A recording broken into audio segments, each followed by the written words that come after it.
Boom, boom, boom, boom, boom, boom. Yeah. All right, man. This is some beautiful stuff, man. I have now finished my real job. Uh, Now I want to break into some YouTube stuff. It is late night. I'm going to talk about a couple of things, man. Intellectual black men. I got to step away from the work with your hands. I want to yell at everybody. I want to be angry. I want to be an angry guy. I got to get away from these type of dudes, man.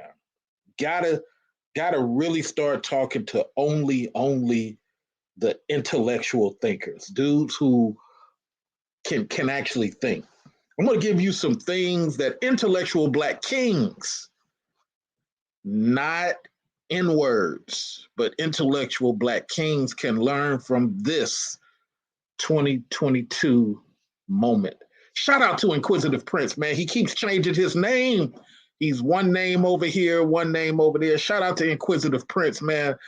This video is brought to you by Inquisitive Prince, who has donated through the time. I got to start mentioning Inquisitive Prince's name, as well as people like NC Worker who have donated. Man, these guys keep me inspired to do this stuff. Um, if you like to donate, you know the Cash App is King of Classy. Welcome to this level of the game, man. I'm going to give you some information right off the bat. Okay, things that intellectual black kings can learn. There's no white supremacy in this moment. Let me say it again. There's no evil white man to point at in this moment. Majority of the black people attacking this man's children, this man's children are Ku Klux Klan black people who behave like Ku Klux Klan members. There's no white supremacy in this moment. None. Not in this moment. You can't point to a white person who is trying to stop this man's children. Let's forget Dion. His children got attacked. Their vehicle got attacked. By who? Other black people. Other slave Holocaust Americans. Ain't no Africans did it. Ain't no Africans did it. Ain't no Latins did it. Ain't no Asians did it. Okay? Ain't none of them did it. We got to understand in this moment, the number one thing you have to know that will never be recorded in the history books because black folks are going to try to hide away that they actually did this against his children. The man got attacked. I'm going to drop the link in a minute. Shout out to Chaos Rain. He's in the house. I'm going to hear from you guys in a minute. Give me about 3 minutes and I'll drop the link. But here's what it comes down to. The number two thing you got to understand, the black men were not financially ready to support this moment. Don DeMarco, the black men were not financially ready to be the alumni that they were supposed to be. They too busy talking about dating. They too busy talking about vagina. They too busy talking about what a woman wants. Let's say it again. Let's say it again. Let's say it again. That was the number two thing you got to understand about this moment intellectually. Shout out to Mike, Vegas Mike, he in the building. Number three that you need to learn about this moment in time, not about Dion, this moment. The black women were not financially ready to support this moment. Alumni. The black women were not financially ready to step up and tell the coaches, hey, stop saying that in public spaces. Hey, get off the mic. Stop being so personal. Let that go. We got to be monolithic right now. See, Vegas Mike didn't like when I used to say monolithic. Monolithic. You know what Egypt is doing to Kevin Hart right now? I'm going to get to that. I'm going to get to that on another stream. After I finish this stream, I'm going to start another stream and talk about that. Do you know what he's doing right now? What they're doing is they're trying to say that Arabs have been there even before Pharaoh. Get the fuck out of here. They trying to cancel Kevin Hart. Get the hell out of here. So you say, and look, I'm a history nut. You trying to tell me before Pharaoh didn't even allow Arabs to come over the river? What is you saying? Get the fuck out of here. But guess what? Non book reading blacks would go and agree with these people. Well, kind of was right. I've always known it to be Arabs. Massa said, crazy, really crazy, really crazy. 60 more seconds. I'm gonna drop the link. But here's the number 4 thing you gotta understand about this moment. The number 4 thing. Why was black folks not ready to take the opportunity after the guy left? Why was the black men not financially ready to have organizations? You out here making all this money, brother, and you not ready. Mr. Research wasn't financially ready. What black men want to do is make an opinion every fucking time and tear down as much black pride as they can. That's what black men want to do. Black men got an opinion over every fucking thing, as long as it tears down other black folk. Guess what? If I see Chaos Reign doing something wrong, we gonna talk about that in private. I ain't gonna say that shit in public. I'm not gonna pull up the fact of where Chaos Reign lineage is. I'm not gonna pull up the fact of where NC Worker lineage. I'm not gonna pull up the fact of Mike R's lineage. We're gonna talk about that shit behind the scenes.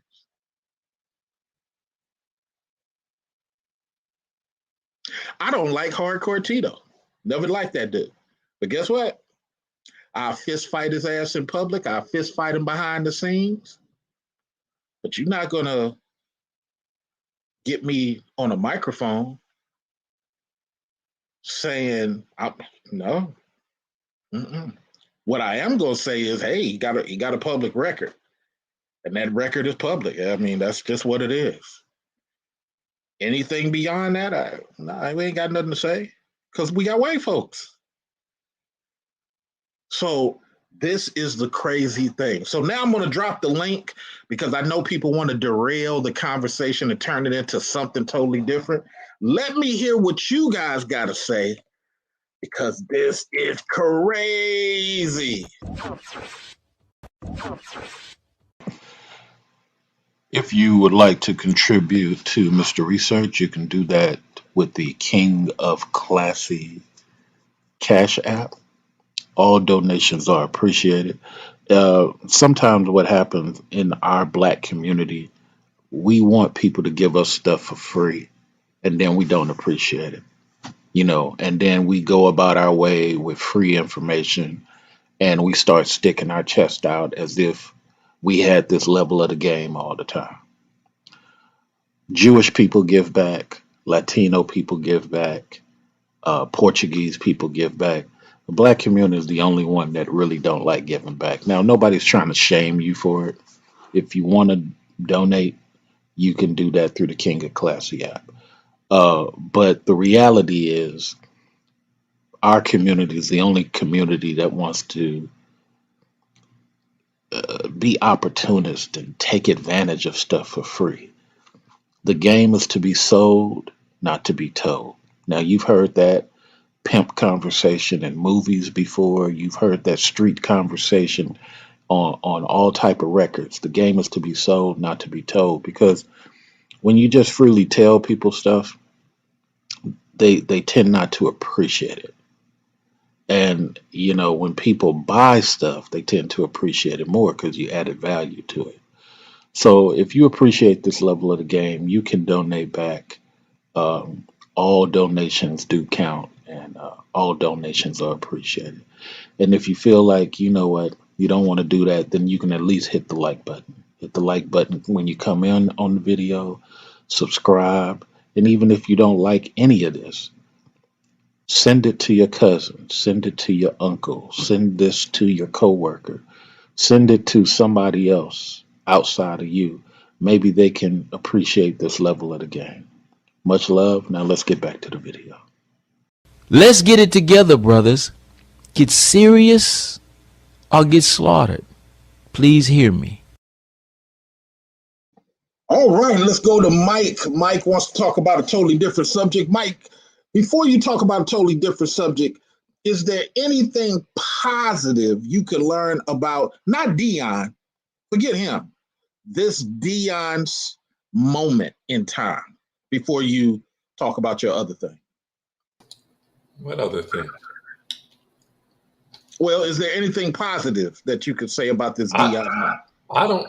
I don't disagree with what Dion said. No. That's Dion. not the issue. That's not. Dion. Wait a minute. Forget That's Dion. not I'm the talking issue. about the moment. The moment is not the issue. I agree with that. That part is not the issue. You're right. A lot of black people are attacking him on this. That's not the issue. The issue is you started out saying this is not a white supremacy moment. This is not. There was no white. Why are you trying to kowtow to white people's feelings on this? Just make your point about the brother and keep it moving. Why do we always have to assure white mommy and white daddy's feelings? Oh, it's okay, white mommy and white daddy. We realize that it's not about you. Why? They don't do that for us. Why do we have to do that? Why do we have to explain to them that it's not about you? We just not going to say you in the conversation. That's it. Just move on. Just make your point. That's what I'm saying. They don't do that for us. So I see a problem with that. I just don't understand why some of our intellectual brothers, when they make videos or whatever their opinion is on something, it could be the Deion Sanders thing, it could be the Kanye thing or the Kyrie thing, they always have to make some type of statement or some type of pledge to white society in America that, oh, it's okay. We understand you didn't have nothing to do with this, or we don't feel that you had something to do with this, or, oh, we're sorry we hurt your feelings. This video is really addressing it. Like, come on with that, man. I'm so sick of trying to make white people feel comfortable when we're having black conversations. We're talking about black people denigrating other black people. Let's keep it black then. We ain't got to bring up white people when they feeling fuck them. That's my point. Okay. Can I have a moment? So everything you said is misplaced because my comment that about white supremacy was for black men. It had nothing to do with being for white people. So your whole wagging of the finger is misplaced. Brother, perception is everything. And when you put out there, the first thing out of your mouth is, oh, we know this wasn't about you, white folks. So you can feel comfortable. You don't have to get, in your feelings about it. You don't have to feel threatened. Like, come on, bro. That's very emasculating right there. But You're apologizing. You're apologizing. I didn't say that. You said this is not a white supremacy moment. It's recorded. So you're assuring you're assuring white society that you have nothing to worry about, white mommy and white daddy. This isn't about you. So, oh, okay, niggers, it's okay. We didn't have nothing to do with that. We can go over here and like, okay. Come on, dude. Okay. Like, come on. So let me have you educate me on something. My goal was to say to black people who normally, because this seems like a grammar police moment. But you know what? Hey, I'm open to listen. I'm open to be grammar policed. So what would you have preferred me to say? Because my goal was to stop the guys who normally say white people are doing this. Tell me what I should have said to those guys. Since you say all I had to say was, tell me what I should have said to those guys. Why should that be your goal? Your goal No, should no, be, my question is tell me what I should have said. what you should have said was just get to the point of how this is wrong for black people to be saying about him. But that's not Don't what even I go want to say. But that's not what I want to say. That's what you I want know to say. I know that's not what you want to say. And what I'm saying is what you're saying comes off as white apologists. Okay, I hear that part. You don't like the grammar in which I use. You don't understand it. I totally get that part. But you're not giving me a solution. You're just telling me what I I should am have giving you a said. solution. Why even bother bringing white people into it? Because I Just make your need to address points. the black men who use this trope. You're avoiding that part. No, no, no. Just make the point and it shuts it Okay, down I'm going to make automatically. the point. Okay, look, I'm going to make the point, and then I'm never going to address the guys who use this point. You don't have to address them because we can Why I see don't from your have point. to? Whoa, wait. Let me answer. Once you make the point, I can see, oh, this has nothing to do with white folks. I don't No, have to that isn't say how it. it works. That isn't how it works. Yes, it does. Okay, Yes, it so does. so so here's the problem. Here's the problem. I'm gonna let you have it, but here's the problem. There are certain classes of people on this planet, and you can ask D. Durrell, anybody in psychology. If you don't address their tropes, they will continue the tropes. What you're trying to say is everybody is so intelligent that they're going to pick up that it's not a moment to say white supremacy. Okay. What you don't understand, and I'm gonna let you have a microphone because I really want to hear your point on this. I'm gonna change this whole topic. Now the topic for Mike R is to explain to me because I want to learn. This is a new topic. Fuck Dion. The men who believe that black dudes, and I've heard this several times. This is a psychology thing that you really are not addressing. Black men will see other black men kill black men and say white supremacy made that black man do it. What do you say to that? It depends on the situation. You are deflecting. Other black No, men. no. It depends on the situation because I like how people like to compare, for instance, black on black crime to blacks getting killed by the police. They're two different situations. You can agree with that, right? Yes, and it's not my question. Yes, I can agree. No, it is your question because you just asked me a question. Can I compare all black on black killings as the No, I same? No, didn't you say can't. that. I didn't ask you, can you compare? Yes, That you is my said, can question. I compare all black killings as the same to white No, supremacy? And I would no, I say, didn't. no, you I can't. didn't say that. I didn't say Okay, that. restate your question again. My question was, what do you say to black men who see other black men kill black men and say white supremacy made that black man do that? What It do you say to depends on those the black situation. men? I would need to know the situation of him getting killed. Now, if it was a black cop that killed a black man and it was wrong or whatever, he is a part of the system of that police force, right? That's controlled predominantly by white people, right? In that case, that would be a hand in white supremacy. But if it Okay. was a situation of him walking through a black neighborhood wearing the wrong color, whatever, but he was minding his business, he's not a gang affiliated person, and he was just shot randomly, yeah, that's fucked up. That's black on black crime. Two Okay. different situations. So the latter situation of the that's fucked up. There are black men who believe that when a Crip kills another Crip, that white supremacy forced that Crip to do it. Okay.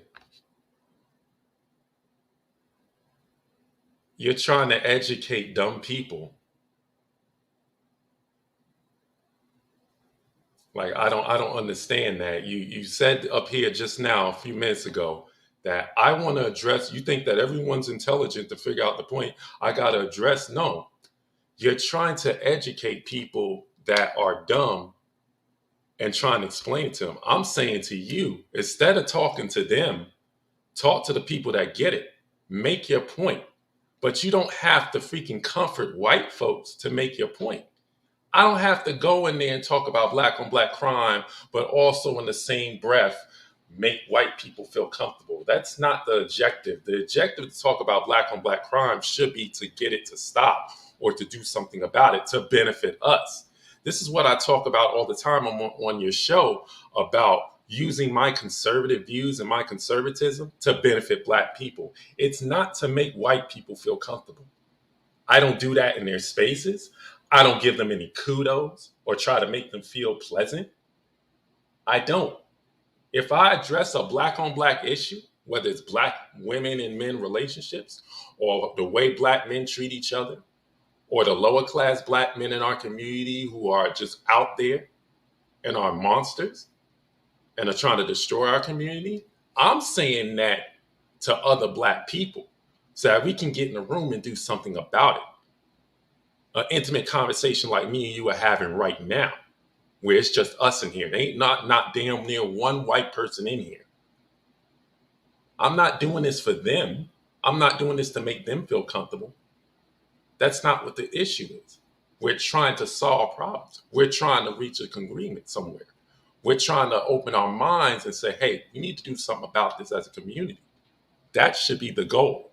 And if we can use our conservative views and pull our conservative power to do it, great.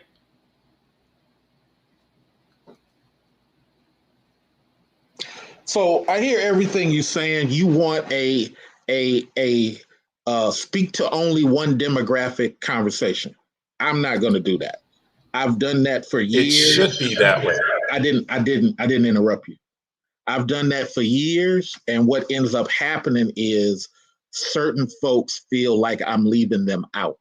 So what I have learned to do for me and my style of speaking is, even though I'm talking against them, I'm including them in the conversation with some of the stuff that they use.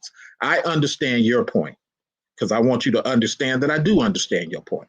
Your point is, don't mention anybody but us and police myself in such a way where I only talk to one demographic that gets it. I've done that before in the past. People see that as elitism. But I understand your point. I'll try to see if I can work around the whole white thing so it doesn't trigger people. Let me restate what I said in a non-white way. You black men blaming others for what you do against black men has got to stop. You black men blaming Boule. Oh, that's perfect. Thank you, Mike R. Matter of fact, I have grown because of this conversation.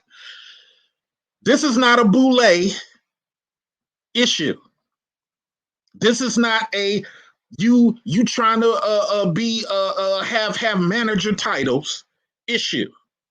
So for all you black dudes who think that, oh, the Boule caused this, or the Boule, no, it's you too. It's you too. You too. You holier than thou motherfuckers. Thank you. This actually did help me grow. So if people don't understand this Dion moment where the financial people wasn't ready, just the shit talkers, the black women wasn't ready, just the megaphone motherfuckers. None of them were fucking ready, but they got on their microphone and they spoke against this guy, vandalized his car, stole radio out of his truck, all this with people who look like him. Chaos Rain, what are your thoughts? What's good? I'm Mr. Reachers. How you doing? How you doing? We can hear you. We can hear you. Rock out, brother. My thing is this. Egypt, colonized many times all over. And my thing is this. Who the hell did canceling what again? Canceling who? Kevin Hart's in America. What affiliation you think he has with Egypt that Egypt is in the right for mind to cancel Kevin Hart should be the biggest question. A millionaire black man. That I want answers for that. Because last my check, he don't make his bulk of his money in Egypt. Last my check. The only way cancel could really work is if you're paying somebody. And each last time is not paying this motherfucker's bills. So that's what I want to say in that regard. Now, in regards to Deion Sanders, let me see things into the Batman King. That Jackson State, as poor and has a lot, or I would say a good portion, majority of the black population so far, they need to do better. There's no way hell a man come here bringing his notoriety, his own little money to put into this university, and personally, I prefer he did the 4 years still, but because everyone moves differently, he only gave him 3 at best. To find that, if he goes and you go back to square one, what it tells you something's wrong with the institution itself and the people that runs it. You tell me you could bear advantages after this man brought his influence, his knowledge, his connect to go move forward? That's my biggest question to ask, Mr. Research. But we shall see. That's all I got to say. Well, I'm going to go back to Mike R. And Misfit said he's going to come up. But here's the thing. And this is a question for Mike R. What did the black alumni do, Mike?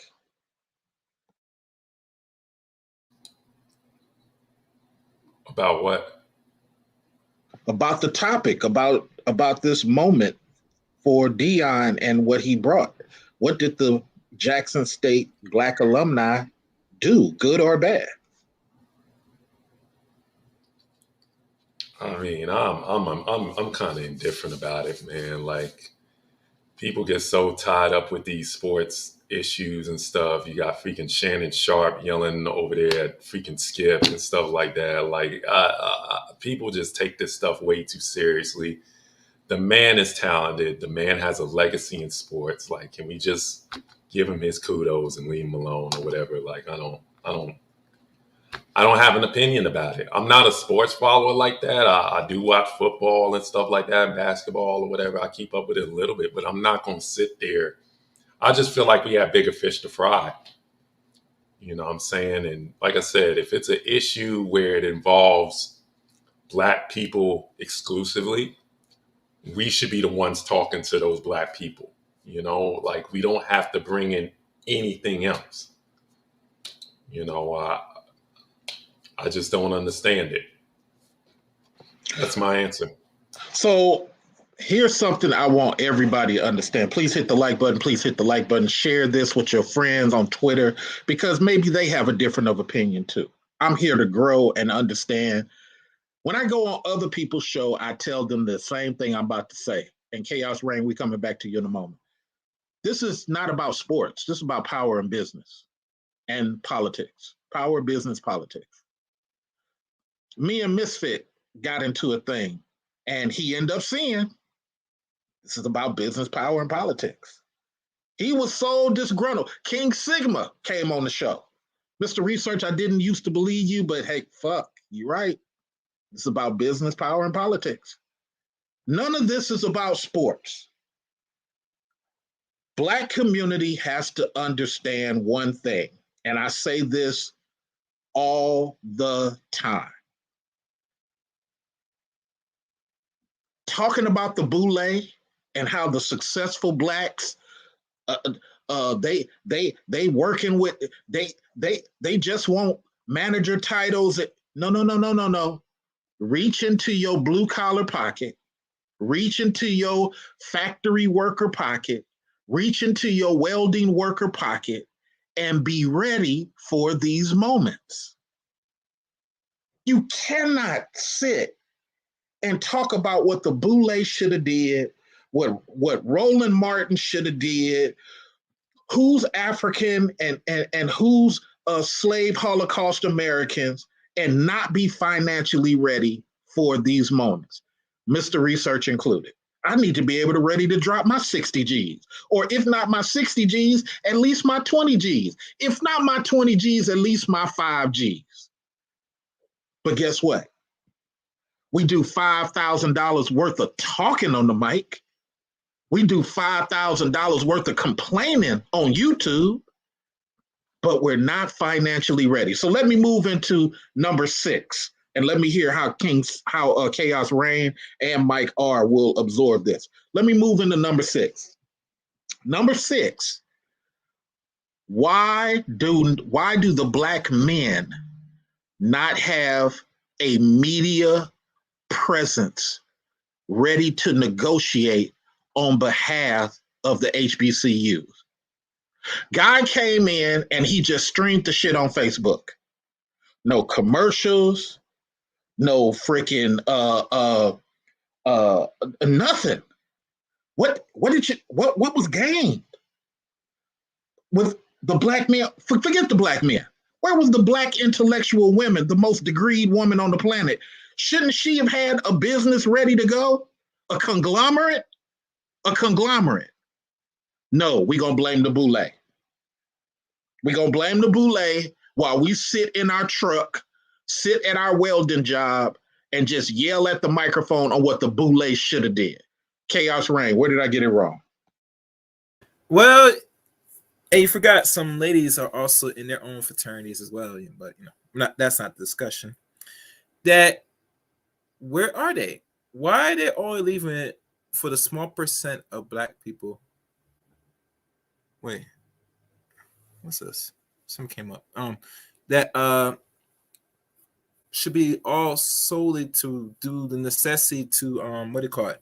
Fix the problem. Should be the question. I'll tell you why they look for black men as competent to do it, because majority of black folks, bro, I'm sorry to say, are lazy. They don't want to pull out their own little pocket. And it has to be a lot, but something throw back into the pot. Hell, most black people that graduate from HBCUs don't really get back. Well, it's the same thing we say about African. Don't complain about what people should do. Take your Nigerian money from Virginia, Texas, wherever you living in your condo, and do what the Ethiopians did. Send it back. But go ahead. Yeah, so really and truly, and let's be honest, because the internet is so vast now and we have so many media outlets that we could do simple things just to get the attention, but I don't see them starting to do that. I think they're hoping that somebody's going to supply them a surplus of money to do the work for them without doing just the little necessary small work that is available, either free or wherever they have in their disposal to do it themselves. Because only way you'll get really buzzed, you have to draw attention. And now, last time I checked, everybody got a smartphone. Everybody got small gizmos to really stream some of these football games and HBCUs. There's no excuse now, bro. If they expect someone to give them money to get this done, you can wait a long time. Let's go to Vegas Mike. Vegas Mike, what are your thoughts? Well, money talks, and I think that he should get the money if you're going to have him there. And this goes back to, and like I said, Mr. Research, my argument is not with what you're saying. You're absolutely right about it. The point is that, well, not to go back into that again. Let me just say this. We have a problem in our community where we have our talented people in our community. They can be in any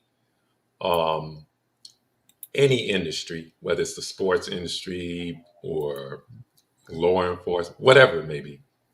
We don't want to pay them anything, and we expect them to do 100% work. And we just have this problem when it comes to people like this. And we get mad when somebody else also is paying attention to that person's talent, or they want to bring them over there. And they basically, like here, I'm out here in Las Vegas. They basically just put up a higher bet on the table and say, hey, can you match this? Yep. So what ends up happening is look, money talks, especially when we live in a situation of inflation. I understand that Deion Sanders is not hurting for money like the average person, but still, If I could get 5 million for sitting in a chair for an hour, and Mr. Research offers me 20 million to sit in that same chair for an hour, what do you think I'm going to do? I'm going to go with Mr. Research because 20 million is more than 5 million. It's math. And we just don't want to put up the money to compete and to keep our biggest and brightest in our community and keep them loyal to us. We expect people to be there just because they're black. Just because they're black. Another great point. You know, I don't wish this on him, but I understand because I work in medical. I understand what he's dealing with. Somebody brushing their teeth. But somebody's came in. I understand what they're dealing with on a medical level. So I'm not going to talk too much about his medical condition, but I doubt Dion will be with us in 10 years. The medical situation is so bad on his leg that is poisoning his bloodstream. It's that bad. You got to massage that leg 3 times a day. And you paying a lady to travel with you like about probably 60 grand a year, if not 40 to 60 grand a year just to travel with you to massage your leg. That's a blood flow issue. So certain people ain't got time to sit for 5 years. You know, here's another business person who came up here, real deal. He'll probably tell you, if you got probably 10 years to live, maybe 12, you ain't got time to be sitting and doing nothing, no one thing for 5 years. You got to do exactly what a CEO does. You got to make these moves. So here's my question on number 7, things intellectual Black kings can learn from this 2022 Dion moment. Because it's not about Dion, it's about the moment. Begging Black Boule to pay is, I don't understand why you need to beg. You can write off 10 G's once you got 100,000. You can write off 10 G's. Why don't we have 1,000 people writing off 10 G's? Real deal. Explain it to me. Then we'll go to Mike R and back to Chaos Reign. Man, it's a trip. Dion, Dion pumped in a lot of value. He brought in American Express, had the partnership with Walmart, and when he left, he brought a couple of brothers with him. Homie was donating half of his check, making sure that most of the check went to the people on the team that got paid. But when it comes to situations at hand, man, we're supposed to have a scenario of a League of Nations. Something where if any type of situation comes down... Tell the people what a League of Nations means business-wise. Multiple people that are in different sectors, different industries, different communities, all in the realm of business, all in the aspects of Black men. When it comes to scenarios of the League of Nations, it would have to be more of delegation, diplomacy, a scenario of working multilaterally, from side to side, that type of movement. Dion should have been an aspect of paid top tier. He actually turned that whole little franchise around when it comes to that situation.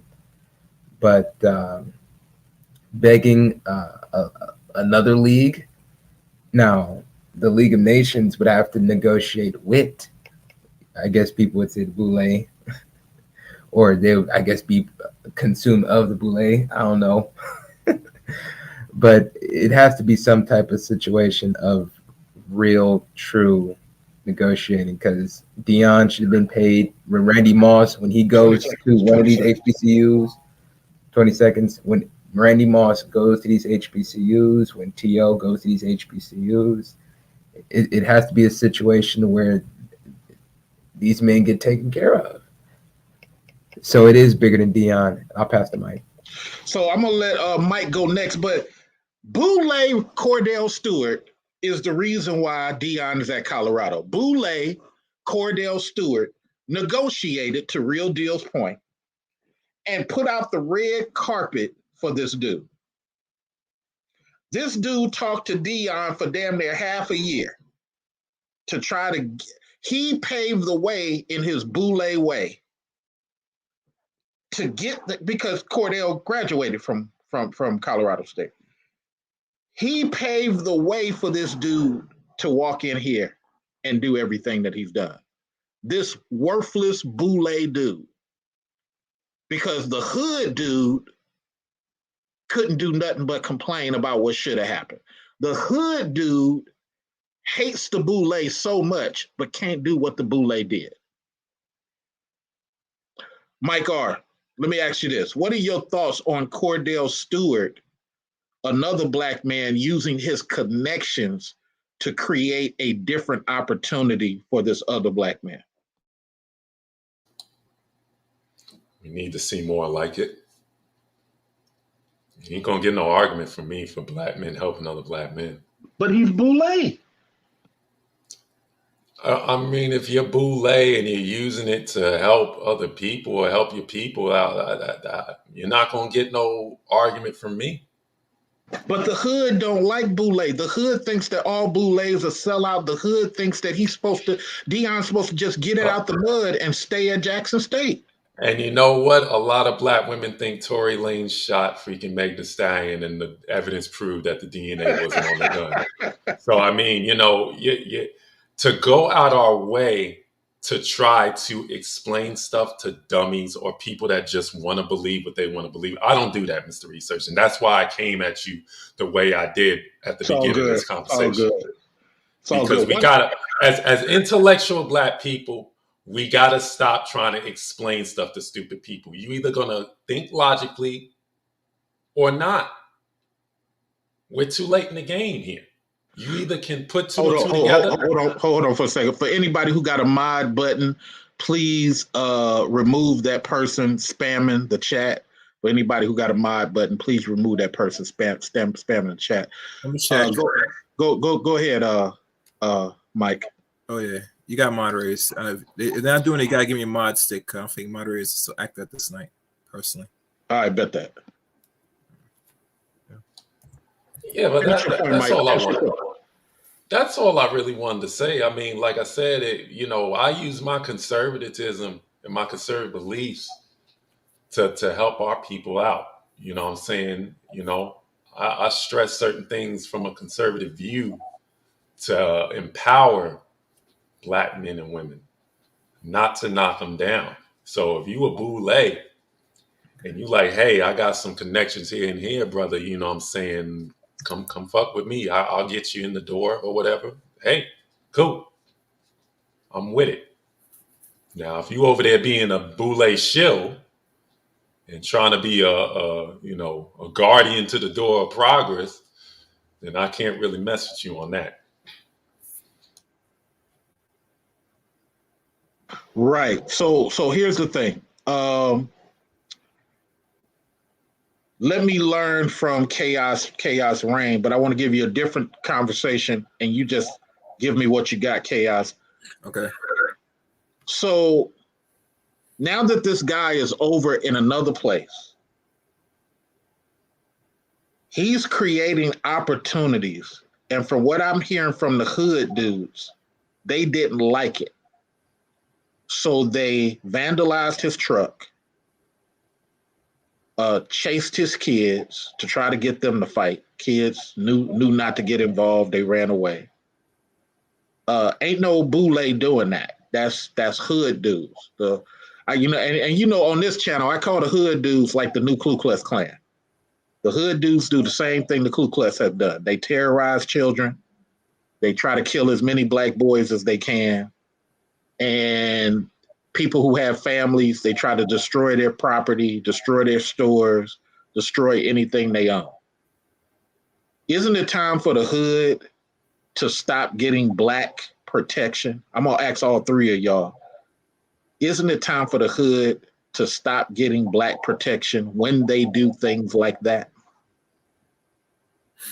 Yeah. It goes to how niggas are spiteful and they're so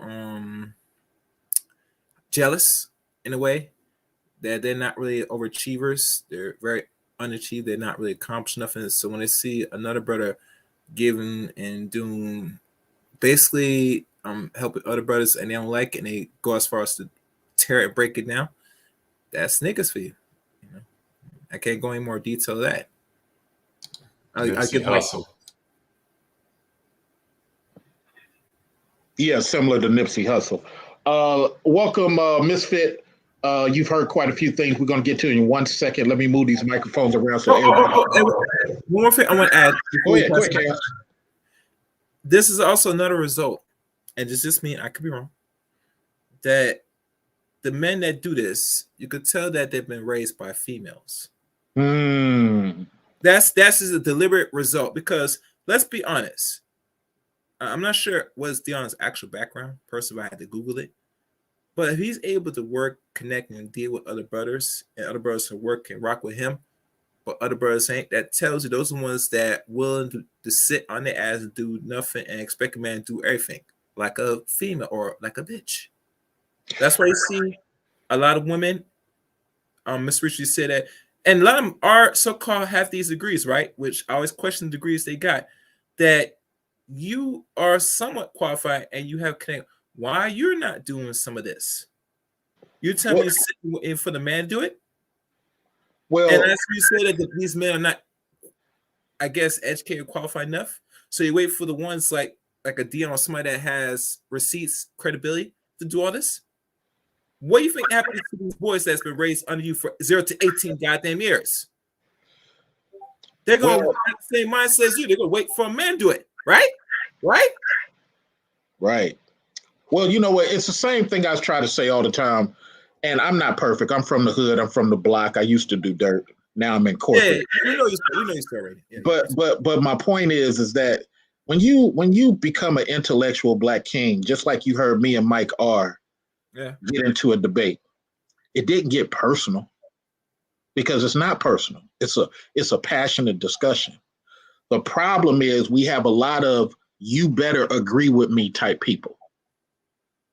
What did I do in the situation? What did Mike do in the situation? Mike said, no, I'm coming at your theory. I'm not coming at you personally. And what did I do? You know what? Let me humble myself and try to expand my mind to see it from your point of view. And what did I ultimately do? I didn't really truly change how I presented, but he gave me some insight and I switched it to Boulay. And we kept the conversation moving. The problem in a lot of these conversations, Real Deal, we coming to you next. The problem in a lot of these conversations is you must agree with me based on what I read 2 months ago.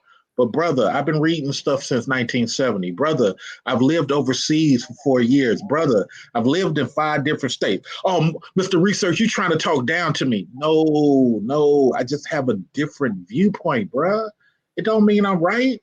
These are just conversations. No, what you saying sound like bullshit. Now you're getting aggressive for no reason, bro. I mean, you know what? I'm good. Real Deal. What are your thoughts? And then we'll go to Krishan, the Don, and then over to Mike R. I think this will be interesting. Mike R. and Krishan are very passionate speakers, so this will be interesting. Real Deal, get in there, man. What are your thoughts on what I just said before we bring in Krishan? Well, that just show you the diplomacy, man. You know, that's all. I'll move the mic. Very quick and to the point. You have become so business. Hey, so welcome, Krishan. And just to recap what we've been talking about, Krishan, I gave 7 moments in time why the intellectual black kings should really look at this from an intellectual point. This moment, not about Deion, not about Jackson State, but this moment in time showed a couple of things, Krishan, that Black infrastructure should have been there and ready financially, and they dropped the ball. Black male infrastructure should have been there and ready financially. They dropped the ball. What are your thoughts, Krishan? I've been saying the same thing. Hi, everybody, by the way. Mr. Research, thank you for having me on. I've been saying the same thing for the last 5 years, and I've been getting called a racist for saying that. I absolutely agree. And that's I heard Mike R say earlier that he uses his conservatism to help Black people and help them understand the world they're living in. And Black people tend to live in this sort of fantasy world where, you know, we can get into that later, but, you know, just to make it broad. And, you know, for instance, you said, why is there no representation of a lot of Black people in media? It's because there's no initiative in the Black community to get into the media. So I do the same thing that Mike R said. I try to use my conservatism to sort of spread the word in a way of like getting out of victimization and getting out of victimhood and understanding like you have to build your world for you. Nobody's going to do it for you. And that's kind of, you know, my broad take on it. Let me recap a couple of things that was said before we give it over to Mike R. You know, Krishan brings up the point, and I bring up the point a lot of times, is that well, let me address the media. The thing I disagree with Krishan on the media is that, unfortunately, since I think 2011, maybe 2013, is when a white conservative tried to create what was called the Black News Network on YouTube. And he was a white male conservative, and he bankrolled that thing for like a year or two, but it did not pick up because he was using that Roger Ailes style. And even myself, as an Edmund Burke conservative, Mike, I hope you read that Edmund Burke book. If not, I'll buy it for you. I would really like for you to read that. But I'm an Edmund Burke conservative. I believe that what has happened, to Krishan's point, is since Roland Martin was fired from CNN, we have not had many representatives who have stuck into the Black code.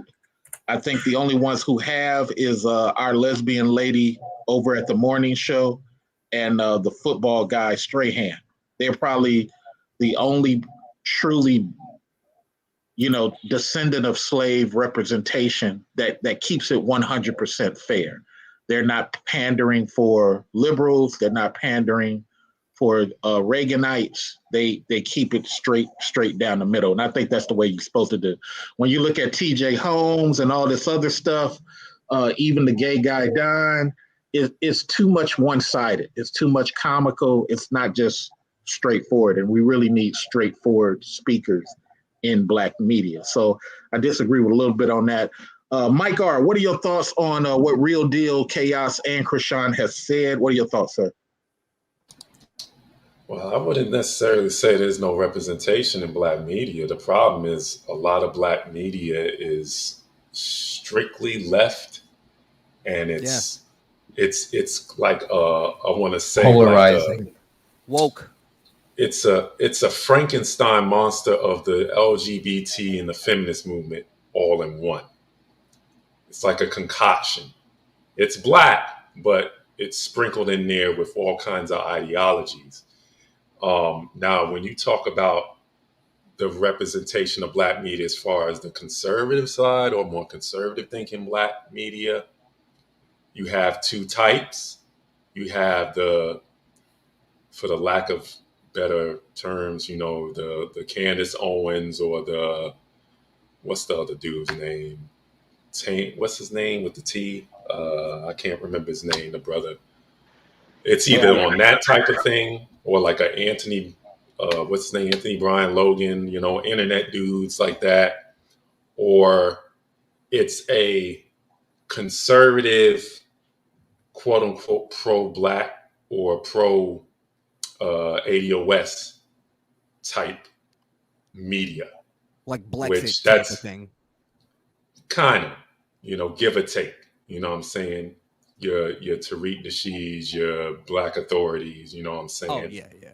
which, I don't always rock with Tariq on a lot of things, but I can agree with him on some things. But, it's just very, very little when it comes to conservative Black representation. And it's very dicey.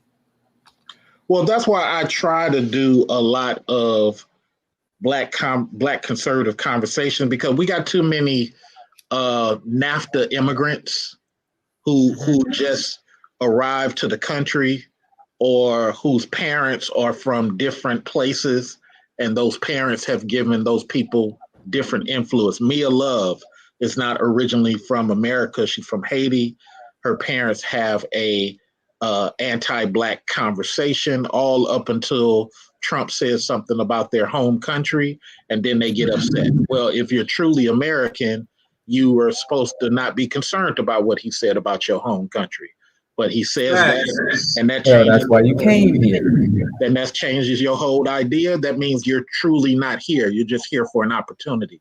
And this is something that non-Black people will never understand, because they're Reaganites. They're looking at politics from a standpoint. And look, let's get into politics, because both of you guys are here. Let's get into politics, and we'll have Chaos and Real Deal referee. The problem really is that the GOP Blacks are not truly about America. They're about a dollar. And I say that because of policies, not because of talking points, not because of rhetoric, policies. Reagan policies did nothing for America. Everything people complain about in 2022, whether it be immigration, whether it be divorce and family, what Reagan created it in 85 and 1969. But nobody wants to be honest about that, because everybody wants to be a Reaganite and they're thinking about the dollar. Reagan did a lot for Russia, but he didn't do anything for here. So with all that said, you don't see a lot of that, because Larry Elder, his parents Jamaican.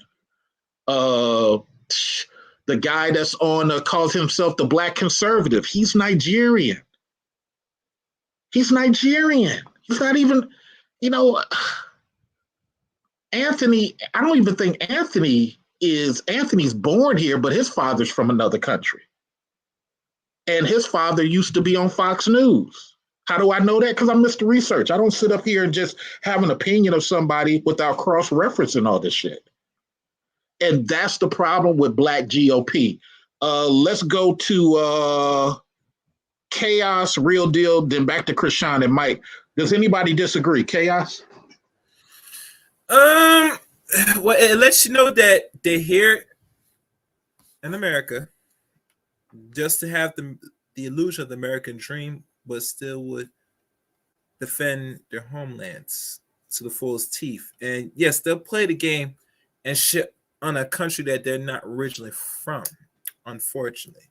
So when the white man talks about their homeland, yeah, they're going to get triggered and get mad, because that's not what they're here to say. I'm here to get your dollar bills and make money and keep to myself, but don't talk about my country. But see, that's the problem that I've said to white conservatives for a long time, Chaos.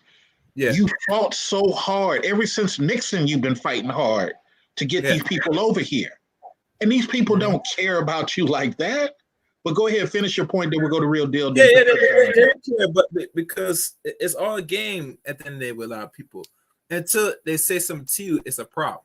And like I said, Mr. Richards, a lot of people should take a lot of these people that talk bad about Black people in America, like really talk bad, like serious talk bad, really seriously, once you find out that they're not really from here, either if they're like a first-time American or they came here from when they're young. I mean, if you're not going to be respecting people that build the foundation for you to be here and give you a sense of a culture that is known worldwide, because what happens in America, everybody else follows and do what we do over here. You should not be saying loose about your mouth. So that's it. Real Deal. What are your thoughts, sir?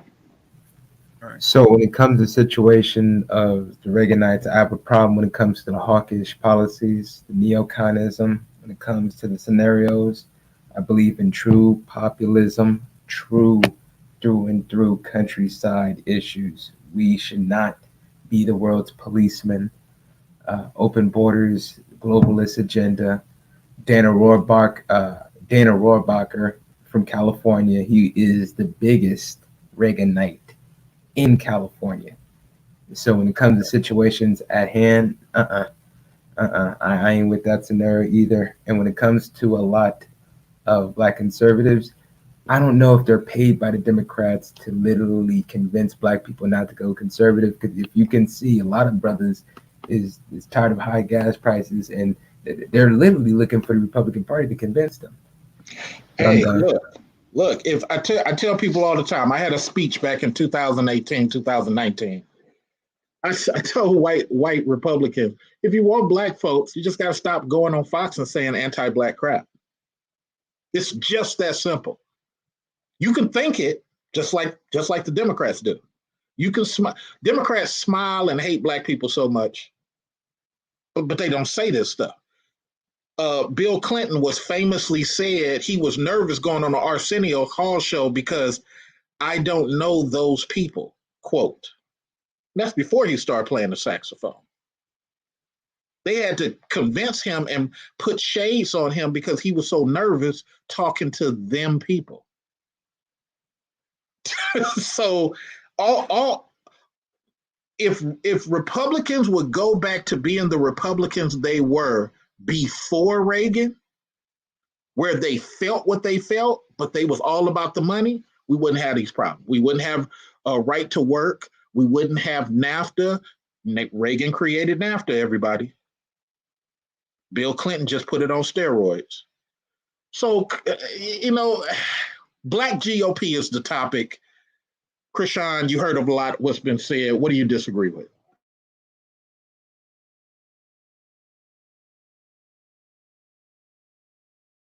I'm sorry, had my mic muted there. Well, there was a lot of different topics there, but I'll start with Take your time. Yeah, I'll start with the first thing where I guess immigrants kind of coming here. I find I disagree with you guys in that I find that immigrants that move here tend to be actually more patriotic and love this country way more than Black Americans tend to love this country. What do you mean by love? Explain that.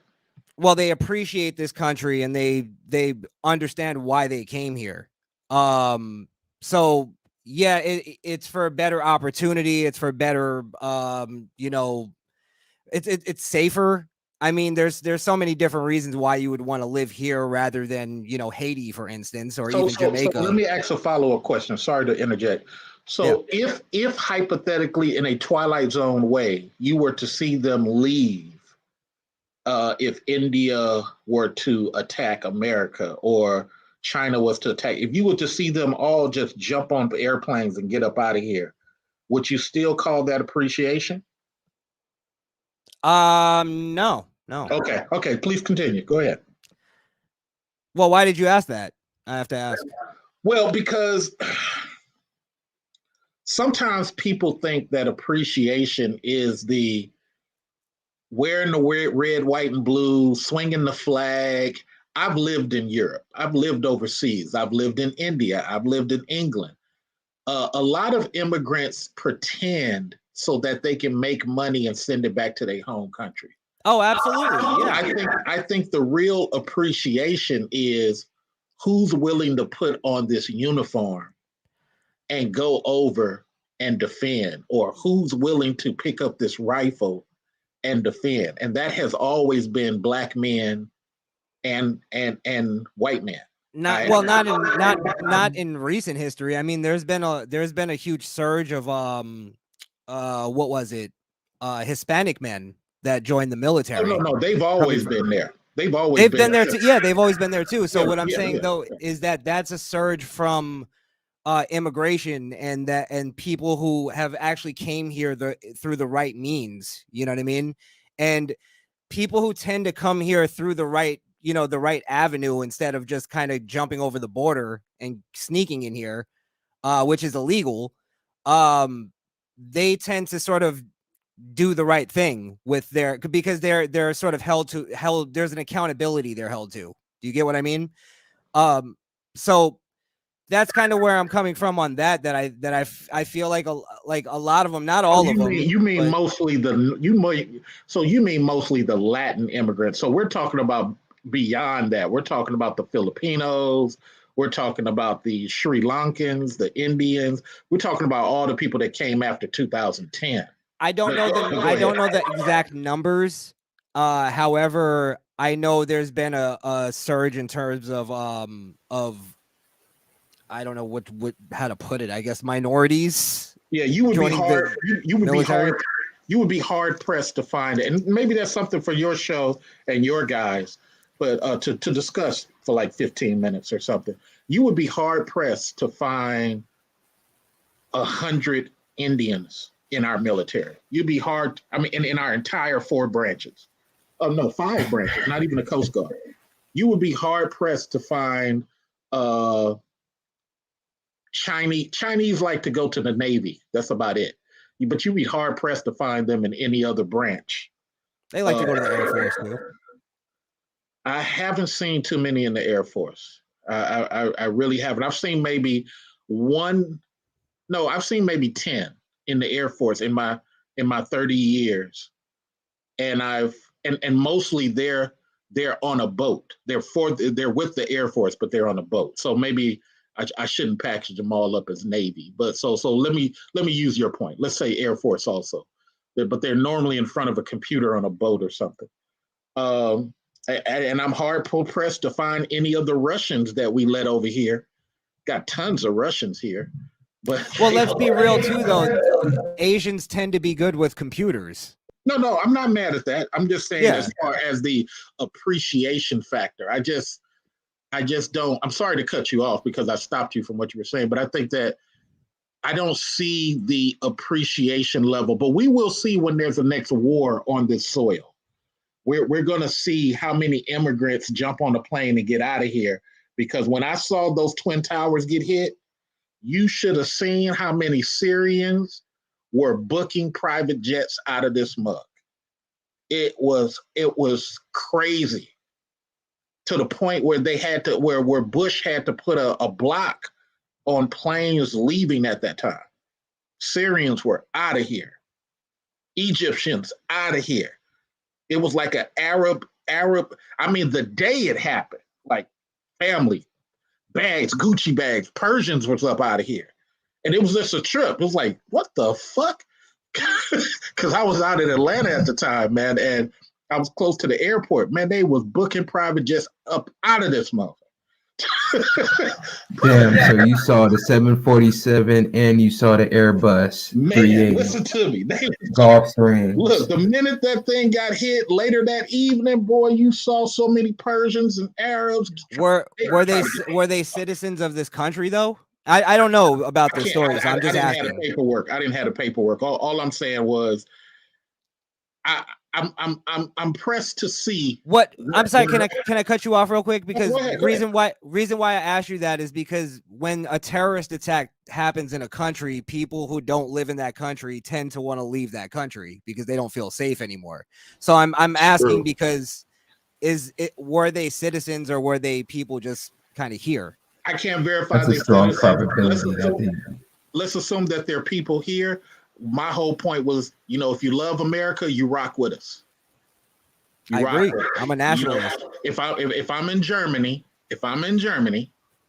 and Germany gets hit, okay, and I claim I love Germany, I don't book a flight back. No. I disagree with you. I totally disagree with you. I don't. You don't have to fight for a country because you like the country. No. But see, this is where we're talking about love and appreciation. When you love and appreciate something, because I've seen people give up their citizenship and go all German, all French, all English. I've seen people give it up. But if you could I just make a better point? Hold on, because I interrupted him. So let me humble myself so he can get his full expression. Go ahead, Chris. Well, let me gather my thoughts. Let Mike R go ahead. Rock out, Mike. So I think a better argument, Mr. Research, as far as a whole, foreigners coming here and loving America. I think a better argument would be is if you're an immigrant and you come here and you claim you love America, then why do so many immigrants that come here have a distaste or disliking to African Americans here? Because African Americans are specifically the reason why you're able to come here. And let me explain why I say that. We were the ones that knocked down Jim Crow. We were the ones that knocked down the redlining and all the urban renewal infractions that were put on not just our neighborhoods, but on immigrant neighborhoods. All these different things where people couldn't rent certain houses in certain areas. We were the ones that directly fought against those policies. So I don't understand how you can love America when you don't love African Americans, quote unquote, when you have disdain for them, when literally the whole 1960s movement was done, and it was done for us. I understand that we were trying to fight against racial oppression against us, but ultimately it became a thing that you guys could leech onto and also benefit from.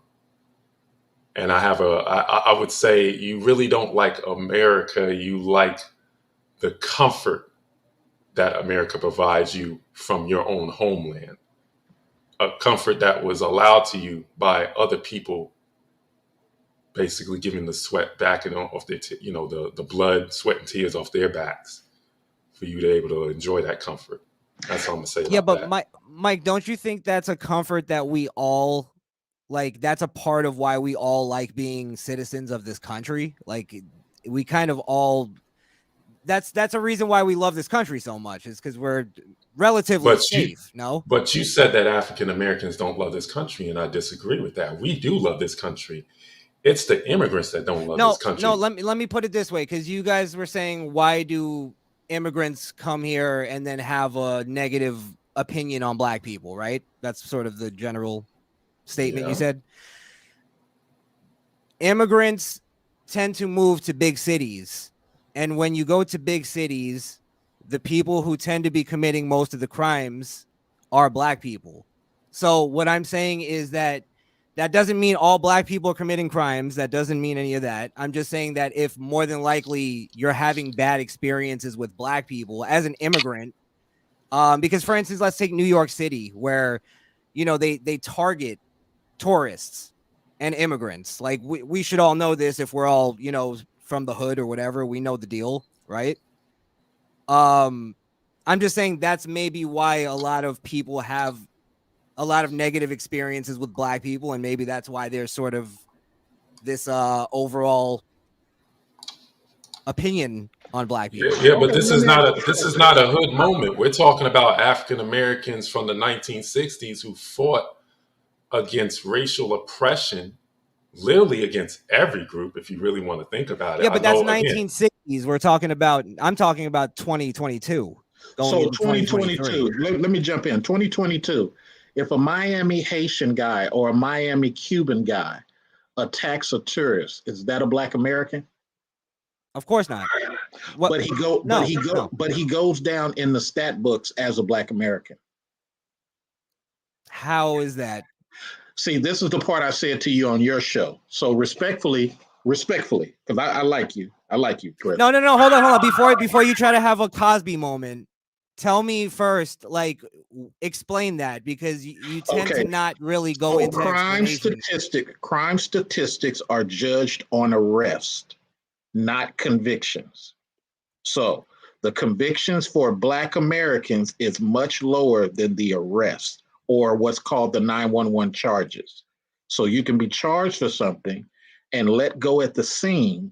It goes down as a statistic. Okay. The police don't have a demographic that says this person is dark-skinned Saudi Arabia. They put them down as black. They don't have a category for an Asian guy with a white father. They just put him down as white. They don't have a demographic for. Or they put him down as Asian. unless he mentions he's Asian. But you can't say cops that got- you cops can't only throw go- Cuban Americans in there and say that they're going to mark them down as black when they're more than likely going to mark them down as Hispanic. No, No, there's a because you demographic for Hispanic. no, but you got to volunteer Hispanic. You have to communicate. That's what that is. The police officer writes down what he believes he sees. He doesn't ask you. If your name is Julio Rodriguez and you look like a Hispanic guy, more than likely they're going to surmise that he's Hispanic. They're not going to say black. Okay. The problem is that respectfully, Everything's respectfully, yeah, of course. let's do 50-50. Assuming that what you're saying is true, that the guy is going to go ahead and have the conscious of thought to do that because he saw that Lucio Ball's husband, Desi Arnaz, has a Arnaz name. He's going to put him down as Hispanic. But then you also have to admit that there are people who don't go off the association of a name. They go off what they see. I have been in rooms with Blue Lives Matter guys where I bring this point up. And the initial pushback I get until I weather through it and I get them to acknowledge, well, what policy do you have that says you must go off of a name? Well, there isn't no name. It depends on each individual officer. Exactly.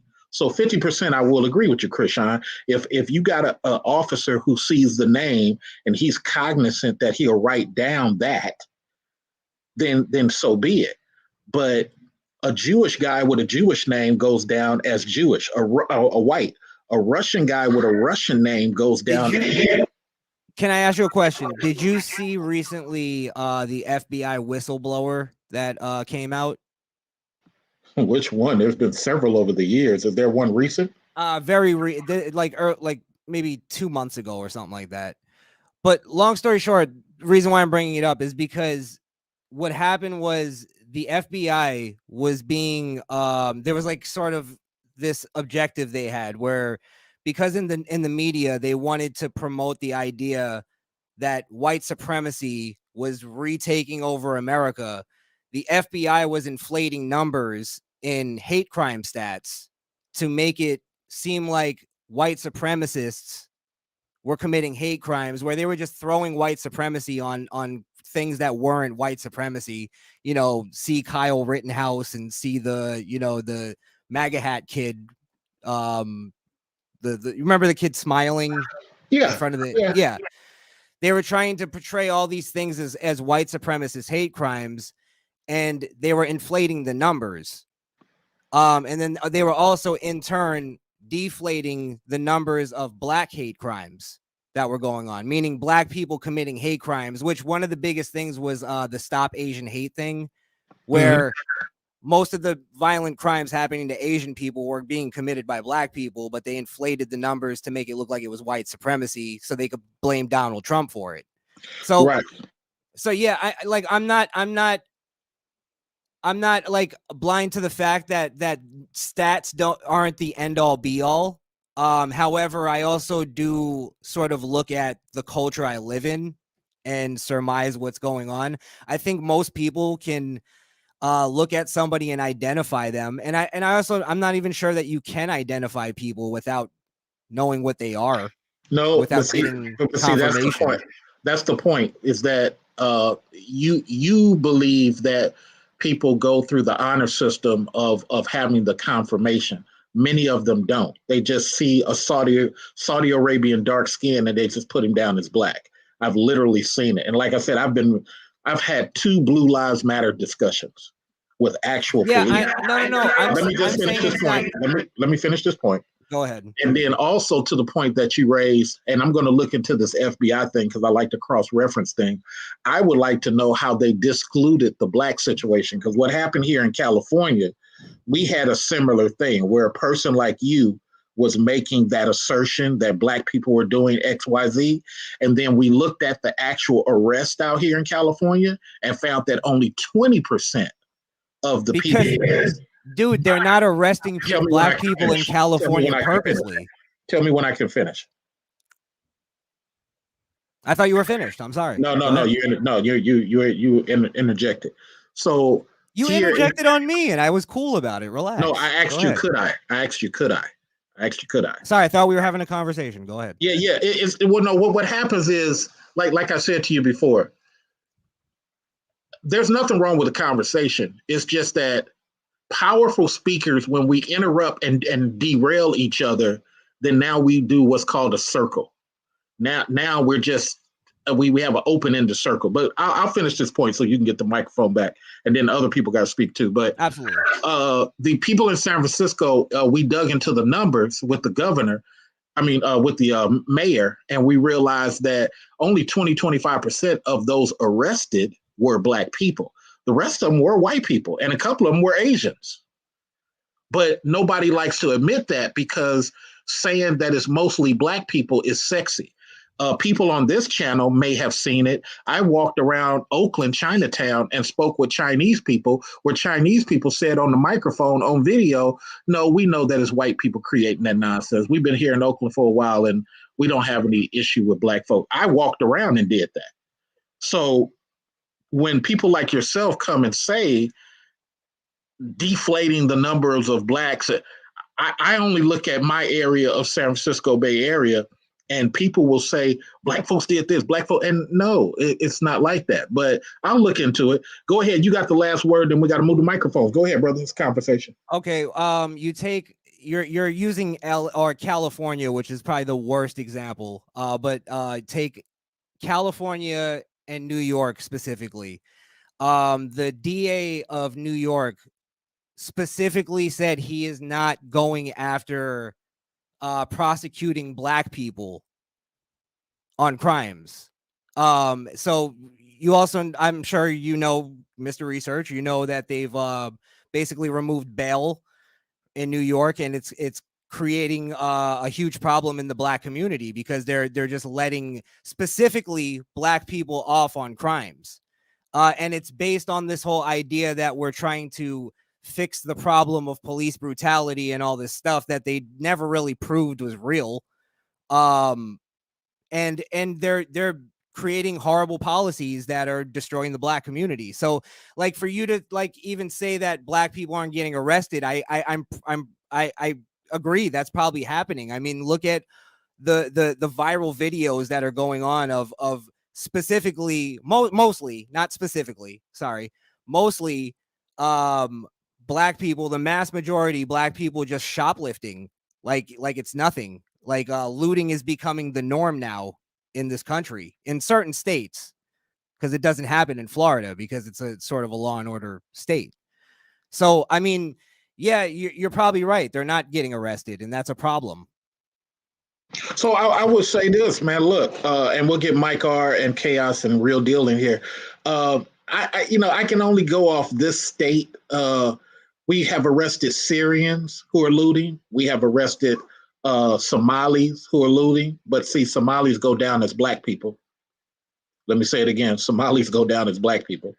We are arresting Ethiopians who do stuff wrong. But then they go down as Black people too, because there's no Ethiopian category when they get arrested. And this just proves my point, is that the whole bail thing is simply this. You said people are not going to jail. My question is, and look, I'm from a different time period. Before Clinton, we just didn't arrest people and let them hang out in jail until we figured out a case. We gave them an ability to appear in court, and then court arrested them. There's people that go to court and never leave court. That's when the arrests really happen.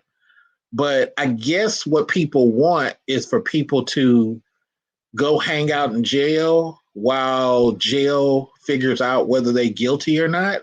And then if you hang out in jail, like I was in jail one time for 16 weeks, and after 16 weeks, I refused to take any of their pleas, and they let me go. All charges dropped. But look how much time I spent in there. And then I go down as a category of arrest, even though I wasn't convicted for it. You know what I'm saying? So I guess that's what, is that what you want? You want people to just hang out in jail and not be convicted? Is that it? No, I'm saying we should be arresting criminals, and we're not arresting criminals. So yeah, I'm sure there's people who go into jail who don't deserve to be there, but I don't think the answer to that is to not put anybody in jail. Do you get what I'm saying? Yeah, but I There has think to be a balance. I think once again, my friend, maybe you're not understanding how that works since jail expansion. When you go to jail before Clinton, you go to jail, they process you within 24 or 48 hours, 72 tops. And then you're either convicted or you're released on your own account, or OR, you get your OR to come back to court and plead your situation to the judge. That's why they had the terms tell it to the judge. Okay. So what happens now is, and maybe this is the type of jail that you're familiar with, people get arrested and they get held in jail without being convicted. And as long as they don't agree, because see, police have an opportunity to try to convince a person, do you want to go home? Do you want to go home? You know, that's just like and if you're sitting up here, yeah, I want to go home, well, cop will take this plea. Well, now you're guilty. But if you don't take a plea, if you just sit there while they hold you, now people are starting to come in and say, why are you holding this person? You've held this person past 72 hours. What case does this person have? Why is this person still here? I want you to have the same passion for that, though, Krishan. I want you to be able to say, wait a minute, in 72 hours, you need to either convict this guy or let him go. So if you want him arrested, I'm down with that. Arrest him, because you got 72 hours since the days of Machine Gun Kelly. But after 72 hours, don't you want them to come to a conclusion?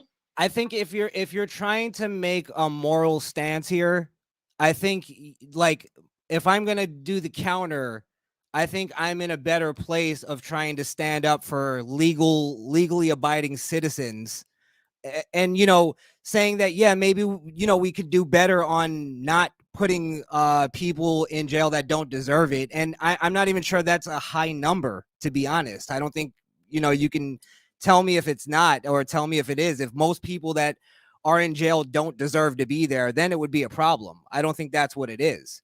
So I'd like you to have a little bit more passion for people who actually follow the law and do the right thing, and actually Black people who follow the law and do the right thing. Okay. And like you said earlier, not have to worry about being terrorized by a bunch of goons in their neighborhood. Okay. I think that's all I'm saying. I'm more passionate about that than a bunch of criminals. And I wish that Black people would be more passionate about the Second Amendment and stop voting left. Absolutely. Which is anti-Second Amendment, because a lot of the stuff that you're talking about, all the crime in New York, the snatch and grabs and stuff like that, which really it's happening everywhere, okay? Ever since the mandate for the mask, now anybody can put on a mask and commit a crime. Right. I know this because I actually worked as an asset protection security guard for 7 years, both in New York and out here in Las Vegas. I used to work for the Soker Hotel in Las Vegas as security. I used to work in the Smith grocery store as head of security. I've seen everyone from white meth heads to Black people to regular, average, everyday citizens come in and shoplift, dude. And they were all wearing masks. I've seen all groups of people commit crime. Crime is indicative to freaking race. It doesn't matter. It's about more opportunity to commit crime now. People have the opportunity now to put on a mask and go into a place and steal. And there's nothing that you can do about it because the laws say I can't apprehend them because I'm not a Metro police officer. So you have to be specific when you're talking about crime demographics, about theft, because theft is very high now. You see this in LA, where the car crime is off the charts because people can put on a mask and get away with it. And it's all because of the voting, the way people are voting in these states. They don't want to vote for guns. They're anti-gun. They don't want to put any power into the hands of the citizen. Right. So this is what the results are. So me personally, I don't mind the whole gun thing. I'm a Californian. I understand that thing in the West. First person to the trigger wins. I have no problem with it. But what I will advocate for is you cannot use a rich man policy to defend that guy who lost the gunfight. You cannot use a "you're black" policy, which has happened throughout the years, to help somebody who lost the fight. If we're going to do a gun versus gun situation, I have no problem with it. But we are not going to have a situation where you're going to try to policy police me when the guy who lost the gunfight loses. Ain't no civil suit. Don't hit me with no civil suit, daughter of slain person in the gunfight. Let it just be straight gunfight, if that's how we're doing it. And that's the one thing that GOP people don't like to admit. If you want that part of the game, I have no problem with it. But don't sit up and do what has been done in the past, where your favorite guy loses, and now we want to punish the guy who won based on what? His inability to fight you, his inability to come up with 30 grand to fight you. No, that's not a fair move. So as long as there's some stipulation in there, because I understand policy, guys. I don't belabor what you guys are saying, but I understand how policy works. Can I ask a question, Mr. Research? Okay, let me write down what I was going to say and answer your question. Go ahead. Okay, what can you be specific on what a rich man policy and what a black man policy is? Okay, rich man policy, the way it used to be, for example, Black's Beach. Black's Beach or Bruce's Beach was owned by Black Americans. When rich people wanted that land, they got together with lawmakers to create a fictitious law that said that those people, those families who owned those beaches no longer could own them. That is the example. How does that pertain though to, because we were talking about gun rights? How does that pertain to gun rights? Like, what's a rich man policy and a black man policy in terms of gun rights? In terms of gun rights, the same things apply. Where here in the Wild West, Stagecoach Mary, which was a famous Black woman who protected stagecoaches for different companies, when she won a gun battle, even though she was working for the company, the local people would lock her up and try to come up with fictitious ways of saying she killed these robbers, even though the evidence shows that they were trying to rob the stagecoach. That's an example. Yeah, but how is that a policy? That's just corrupt, dealings. Like what? And you're saying there's like a policy because there was a lawmaker involved to change a law. Yeah, I have to look that up. Say it again for me. Yeah, please. Yeah, to change a lawmakers who use their power. Matter of fact, let me use a very, very one that you can look up that just happened recently. Yeah, please. The black guy that was jogging in Georgia. Okay. The one that Marbury. Yeah. The white female DA who used her power to shield her friend who used to work for her. That's a lawmaker using a policy to protect a person. What was the policy that she used? Her office. No, what's the policy though? A policy is like a actual written thing. Policy does not have to be written. A policy can be verbal. No, but it has to be written somewhere in order for it to be a policy. Okay, semantics. Okay, so no, that's what it is. Okay. Otherwise, you're just telling me that you just take orders from anybody. No. I like semantics because this is what I went to school for. So in the dictionary, do we agree that the word policy means course of action? I'll take your word for it. I don't know the exact does a policy mean course of action? I'll look up the definition. I don't know the exact definition. Okay, so look it up right now. So a policy has nothing to do with written. A policy is a course of action. Okay, this is the definition of policy: a course or principle of action adopted or purposed by a government, party, business, or individual. Yep. Yeah. So if I'm your friend and I'm your treasurer of your city hall and I do something on your behalf, I don't have to have that written.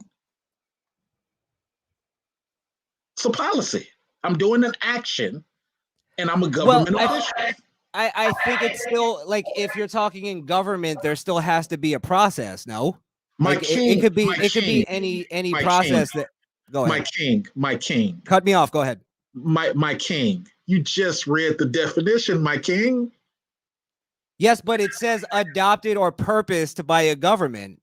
That you're skipping an entire part of the definition. It doesn't say written. You can have a written policy, but it's not a requirement. What does adopted or purposed mean? Proposed. Sorry. Not purpose. Adopted means that you can write that into law, but proposed means that it's something that's verbal. Yes, but what we're talking about is the Second Amendment, right? You're talking about an example where a gun was used on Mr. Marbury, and a city government official proposed a policy, proposed a principle of action to a police officer on the scene so that her friend could go home and get his situation straight. You don't call that a policy? No. Let me say it for you one more. Wow. Krishan, you got the mic. No, I don't see it being like, if you're talking about an order, that's one thing. But like, for instance, if a cop gives you an order and it's not a lawful order, you know it's not a lawful order because it's written somewhere that it's not a lawful order. No. Let's stick with what actually happened. A cop on the scene was told by his district attorney not to do something. Maybe that's in their policy. I don't know. Wow. Was it in their policy? Tell me if it was or not. So the district attorney has the right to supersede the same way a sheriff has the right to supersede over a city cop. There are levels of power dynamics in government. A lot of people don't even realize this. A sheriff can roll up on your city cop while the city cop has you stopped for a traffic infringement. Yeah. And tell the city cop to go ahead and go. That's common knowledge in Florida, actually. Okay. So, like, yeah. So my point is, and I think, I don't even know if you're getting away from it or you're being serious, but maybe I think you're just looking at policy. All policy is like evil. Like, it could just be a policy. It's not an issue of evil. It's an issue of applied power. Applied power. That's all we're talking here. If I'm a friend of you, what's that black guy that I like here, the chubby dude? What's his name? On my show? Yeah. There's two black chubby dudes, Skrill Kill and Wonder. Skrill. So used to be Blaze. If Blaze. So if I'm friends of Blaze and you come and do XYZ, and I'm a district attorney, like the example I keep giving you, and I say, hey, Krishan, no, don't even look at what Blaze did. Just let him go about his way. I just use my power to stop something that you were about to do against Blaze. That's a policy. That is an action. Yeah, again, like how you started this, if you're talking about semantics, sure, but if the semantics have to do with government, I don't know many government policies that aren't written somewhere. So if what you're saying is true, then the officer should have went ahead and arrested him, right? Arrested who? The cop? Arbery. Oh, yeah, the cop who shot Arbery. Well, actually, he wasn't a cop because he didn't pass his written credentialing. He failed that twice, so he really even wasn't a cop. But go ahead. Oh, fair enough. I didn't even frame him as a cop. Well, again, I think at the time it was The cop should have hung up on the district attorney and just did what he did if he did not have a written policy to support what she was saying. Correct? well, no. What I'm saying is, if there was a written policy to support what she said, then the cop was doing what he was told to do. If there was a written policy and she told him to do something outside of that policy, then she's wrong.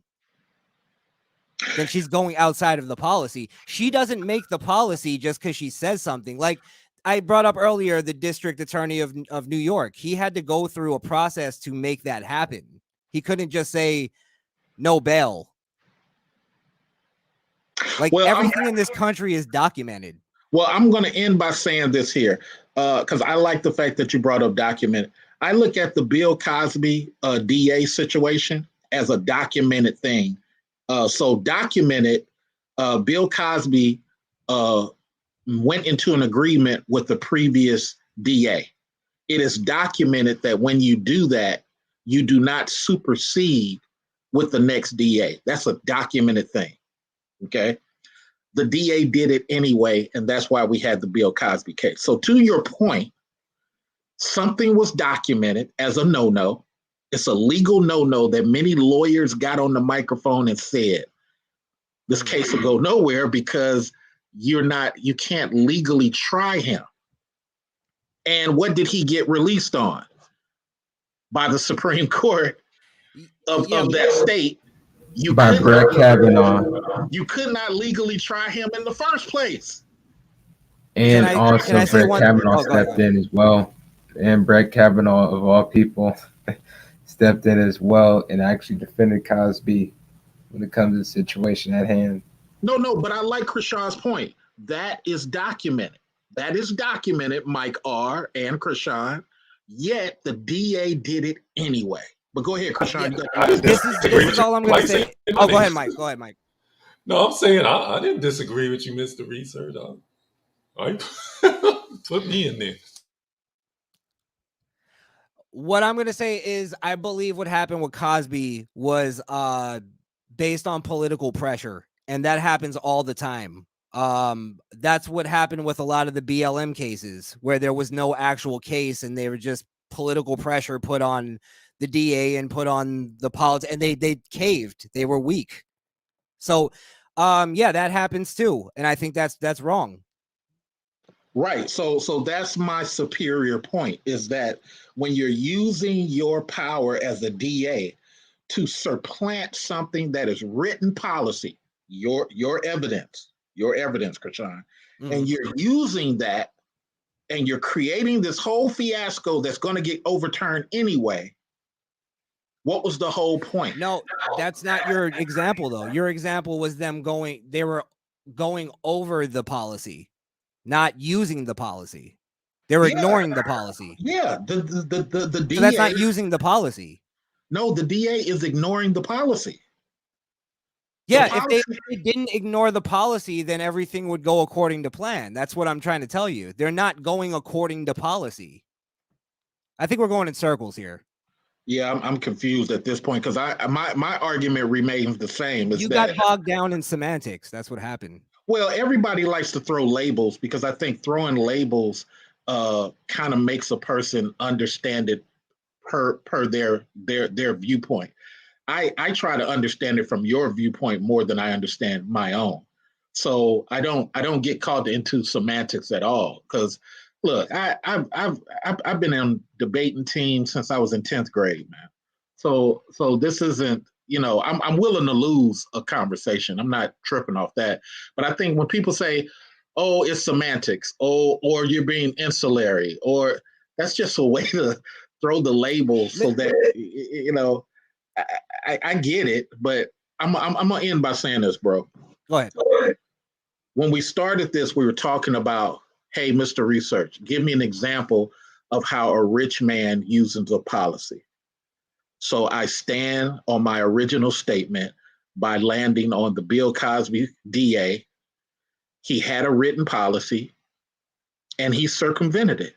And I land on saying about the DA in the Arbery case. She used her power to get her friend off. That's my original statement. Go ahead, Krishan, and then I got to get to the other guys. Yeah, I'll sit back after this. I'll just say, well, first thing is, I kind of grown up since last time me and you spoke. It was a couple years ago, and I don't actually approach conversations anymore from the standpoint of trying to win. Like I like to argue because I like to argue and I like to get to the truth. That's always my point, and everything I'm arguing is always out of respect, especially for you bringing me on your show, because a lot of people don't invite me on their show. They're scared to do it.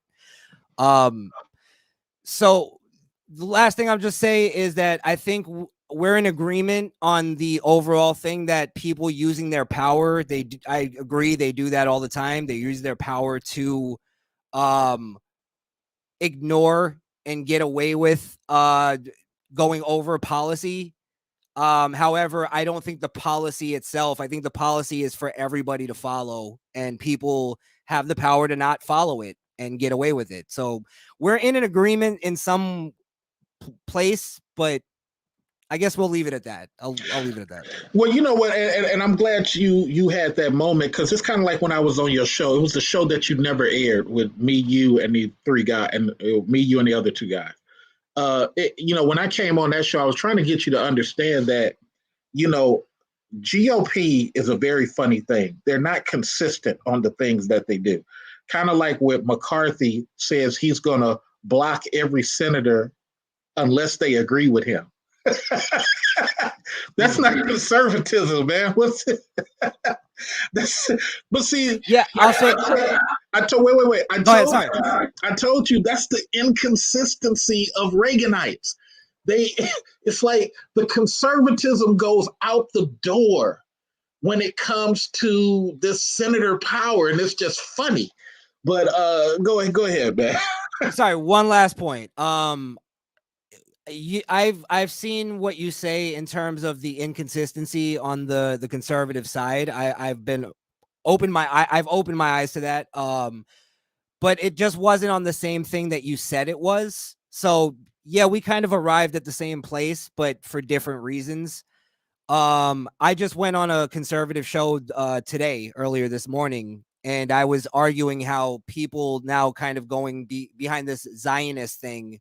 Conservatives are kind of buying into systemic racism now. And I'm like, well, we were kind of chastising BLM and Antifa for that same thing, and now you're going back on that. Exactly. And then the thing is though, I still believe that there is no systemic racism. I feel like they're changing their way. They're being inconsistent, but they're trying to blame me for being inconsistent. Right. So it's a very weird thing. I see what you're saying. Well, see, this goes to Mike's point, and maybe even Chaos's point. Once it's a black issue, now people are concerned. But it's a Ukraine issue. It's a Russian issue. Well, we're gonna make excuses for that. Wait a minute, hold on. You just told me to hold an African to the same standpoint wait, hold on. What's going on here? I thought we were being consistent. No, we like the fact that Ukraine has Hitler tattoos all over them. Huh?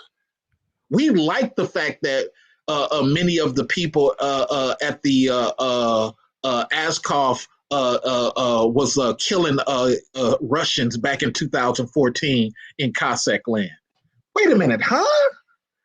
Yeah. Matter of fact, we in NATO in 2019, we bankrolled some California fighter fighters out there in Ukraine training people. Oh, we weren't supposed to do that, but Putin got upset, it seems like, and he didn't like the fact that we went against what we verbally said. Remember, verbal is policy. What we verbally said, that we will not be training anybody in Ukraine, but got caught. See, this is a problem. When you sit up here and do stuff policy-wise, and then you get caught, a la the NATO thing, 2019, 2014, what are you doing? But when it's an African person, I'm supposed to hold him to a higher, what the fuck? and look, my friend Krishan, I understand you may not see it on that way, but my thing is, Having been in this so long, it doesn't mean that I'm right, because you might be right, but I have the experience of saying that, Jesus, man, you Reaganites are not truly conservative. Because if you were conservative, you would care more about us, the American worker, the American family. You would not be passing these policies the way you pass them. They're so anti-American. You care more about Ukraine than you care about.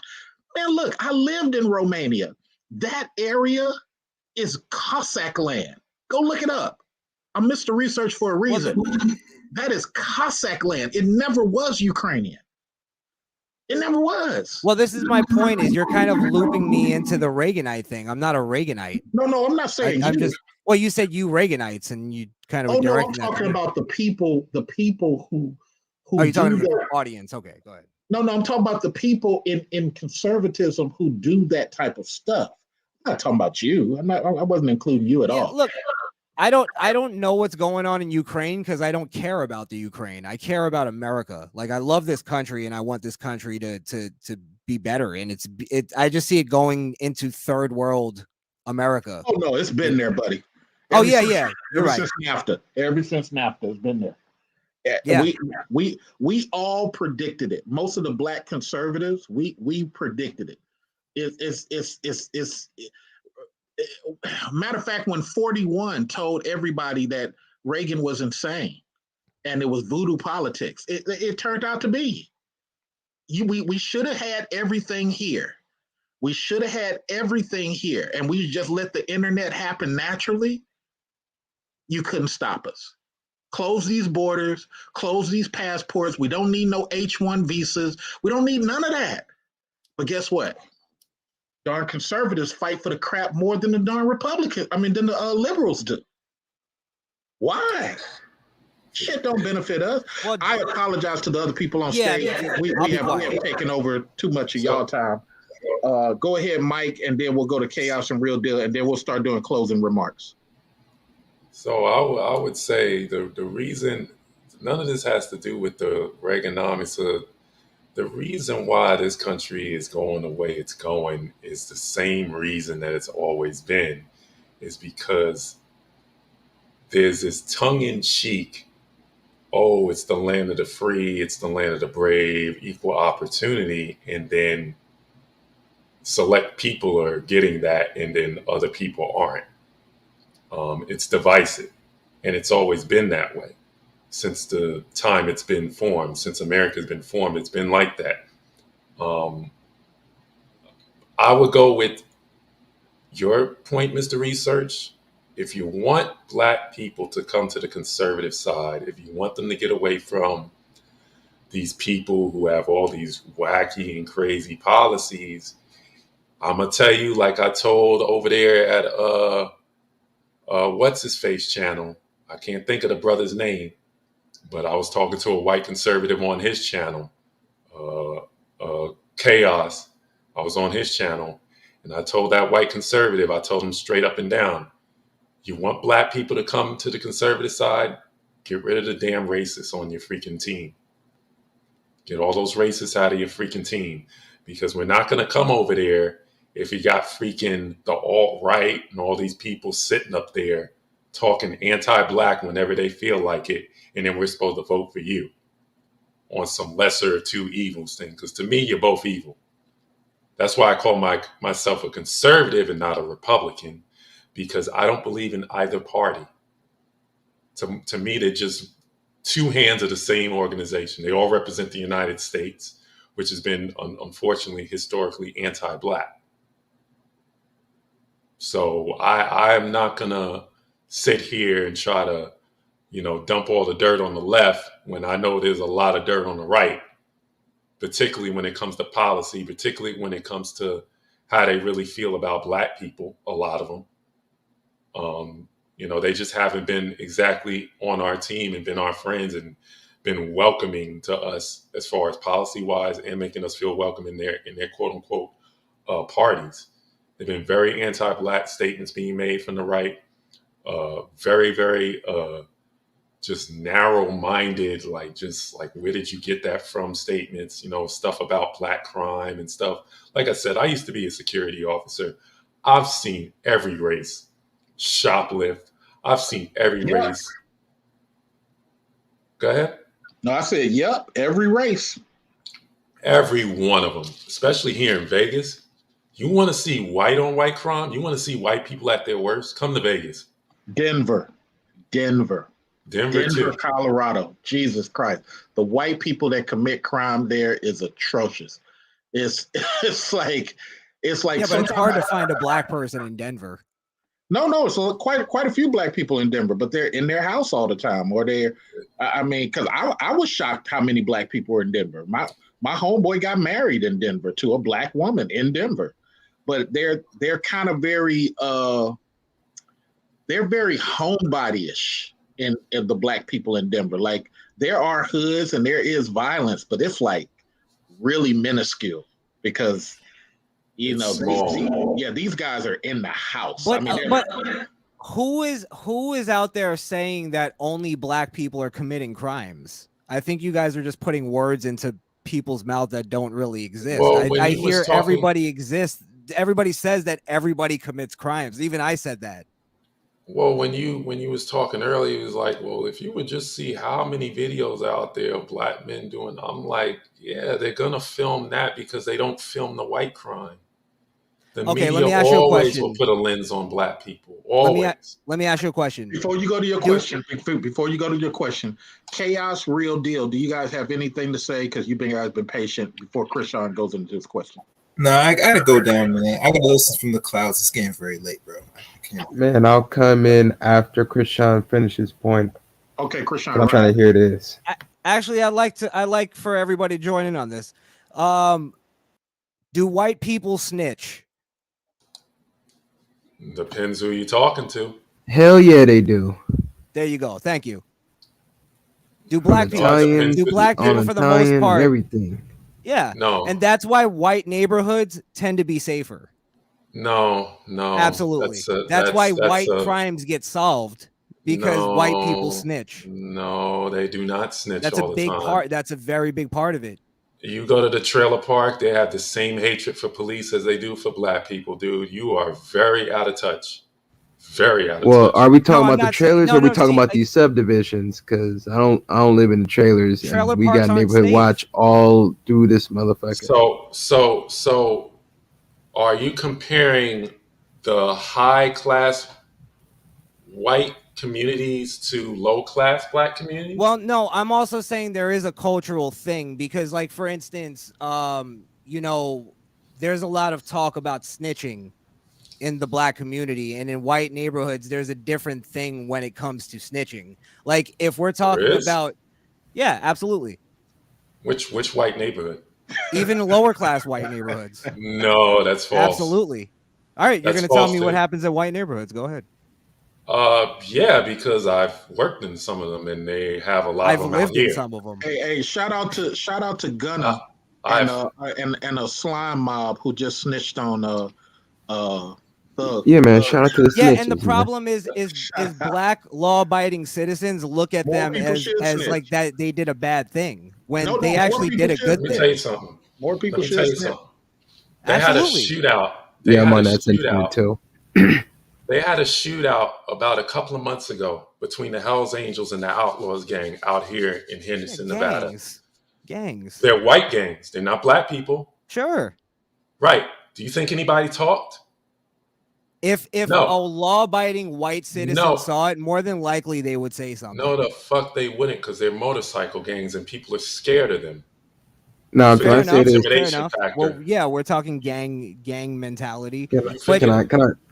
Go ahead, real. So when it comes to this, I get it. White people, yes. White people do crime, correct. White people do crime on white people, correct. White people do crime on black people. I see it. White people do crime on Hispanic, okay. But I'm worried about the situations when it comes to people my age group putting that chunky Desert Eagle in somebody's face and blowing their head back. When it comes to scenarios of misunderstandings or people getting the wrong information, Now, I may sound like the coon, but I worry about black on black crime. That's where I agree with Mr. Research, man. We need more snitches. We need more junkies that can snitch on some of these niggas and get them off the streets, man. Because a lot of these niggas make it to the point where they stifle property values when it comes to situations like that. And that's me being at least hard, but still balanced and still concise when what I mean when I'm saying it. That's you But I'm being done. reasonable, sir. Very, very well said. Look. Because I'm in real estate. I'm in real estate, and when you got somebody that's in Alabama that has a property that should be 200,000 but stifled at 85,000, that's not because of redlining, the excuse that people like to say. That's because you have 45 murders in a 6-block radius in that area. I'm done. Look, I'm gonna start doing prison hood stories on this channel. So I'm just gonna say this 30-second one. It's so funny, based on the topic of snitching. So me and my partner in crime, we 16 years old, we got a lot of money, right? And one of the head dudes who's selling cocaine, heroin, and weed, he's jealous, right? Because we're only selling weed. We decided, the crack and stuff was hurting the community. We ain't doing that. So we only selling weed and we making a killing because we only selling to the party people, right? Which he couldn't get access to. Do you know that dude went and snitched on the police and got my friend arrested?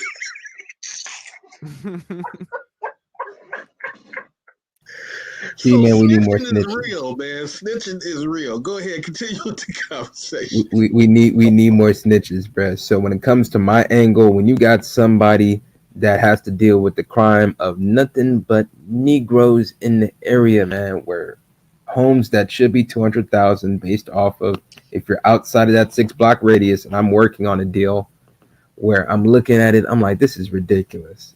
Now it's a beautiful 4-bedroom, 2-bath, but the family gotta literally live in hell because of all the shootings. Hey, now look, I get it.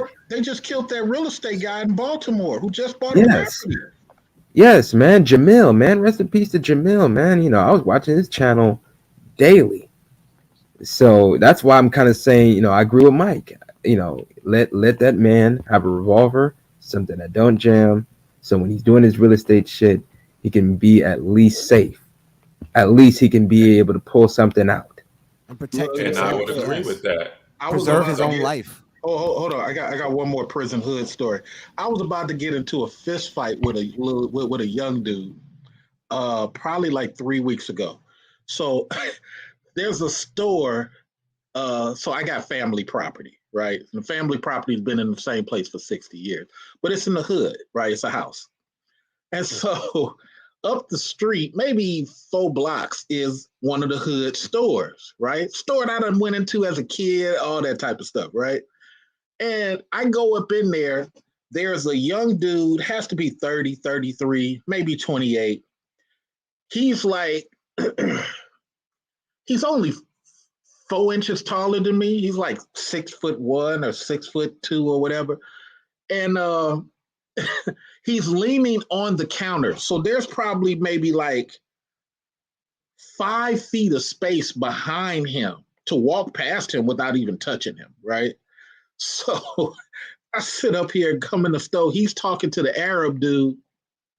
The Arab dude is intimidated by him and his little crew. And I walk in there, man, and I got t-shirt and jogging pants on. And I came in to look at the food that they have because I like how it's salted. It's better than KFC. It's salted so good. So I walked behind him. He said, "Excuse me," and I totally ignore him. Like I ain't make no eye contact. I'm looking at the door of food, trying to see which one I want. And he says, "Excuse me," and I'm thinking he's not talking to me. And then I noticed he was having a little moment where he was trying to feel himself, right? And without looking at him, still looking at chicken, I said, "Yeah, what's up, bro?" Now, mind you, I'm making no eye contact because the first thing I'm thinking, if we start going to blows, I'm finna put your face through this potato rack. Real tough, real tough. So he said, "Yeah, you he said you walked past me." I said, So did I touch you, bro? I'm still looking at the food. Ain't looked at this dude once. I said, did I touch you, bro? My bad. Nah, but you walked past me. I said, hey, bro, let me get 4 pieces. And the moral of the story is, man, we need more snitches because I'm gonna tell you, man, I got a lawyer. I'll sit down for 11 months. You know, leave me alone because I'm going to try to rupture your spleen. I'm going to try to take out the back of your kneecap. Leave me alone. Just leave me alone. It's not a good look. I had to fist fight a dude. What was that? 3 years ago at the toll booth in San Francisco. Got out his car and kicked my car. Man, dude, what the fuck are you doing? I'm just asking, nigga, we've been sitting at this damn toll booth for 8 minutes. Can you drive? Why are you having an 8-minute conversation with the cashier? Can we drive on? I got a meeting to get to. I honked the horn. This dude gets out his car. I'm like, no, dude, get back in your car because I stepped out of my car. I'm not going to let you have an opportunity.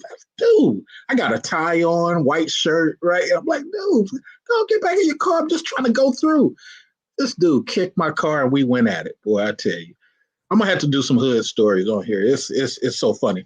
So I just wanted to break up the monotony. Let's start doing final thoughts. Real deal, start with yours. We'll go to Krishan and then we'll end with Mike. Real deal. Man, I don't see how some of y'all brothers be going to these liquor stores without your CCW, man. Especially in cities like Oakland, Chicago, especially that.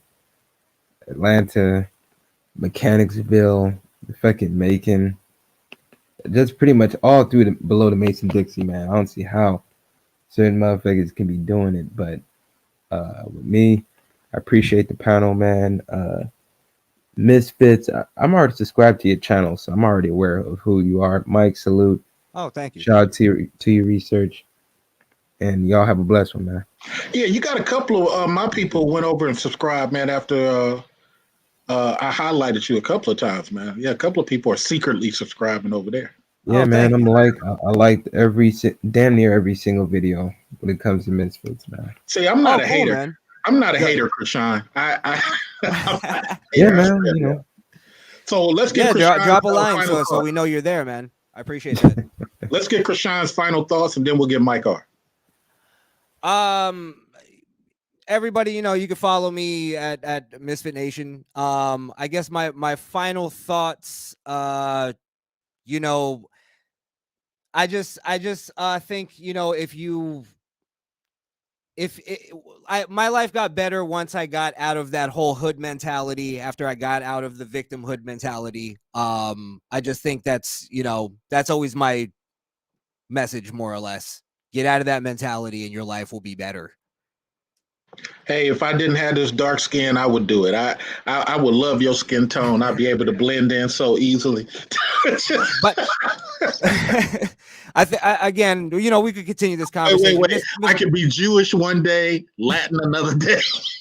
You can be Jewish now. I could be Arab the other day. No Jewish community told Whoopi that she's not Jewish. Jewish is something that has to be approval according to them.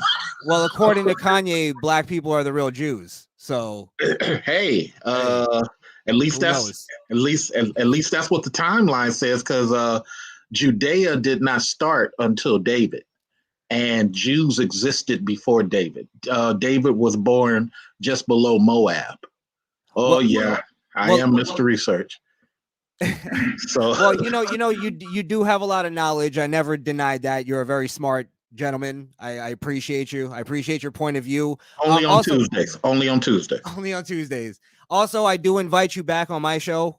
I'd like you to come back anytime. You didn't even show the one that we did. All 4 of us did. I'll tell you what happened was, let me tell you real quick. What happened was, that was at the time where I was doing all the pre-records.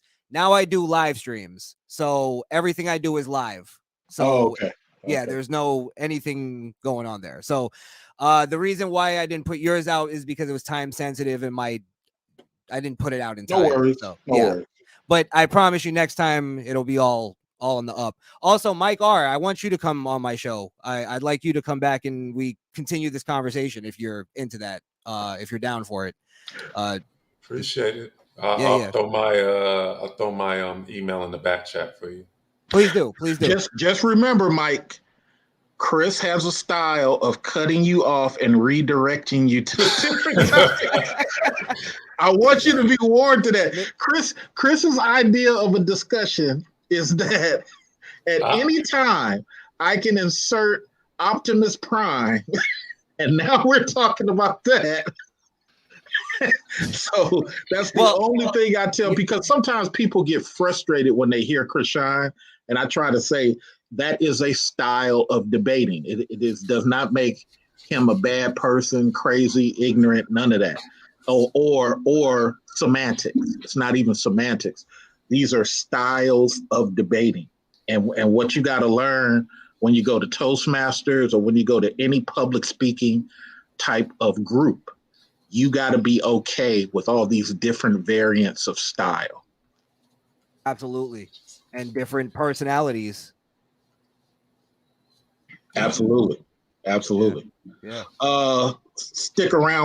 I want to ask you one more thing, but let's get Mike R. his last thoughts. Mike R., go ahead. As always, appreciate it. And, I guess I would just leave with the whole thing of, I like these conversations because it's just us in the room talking.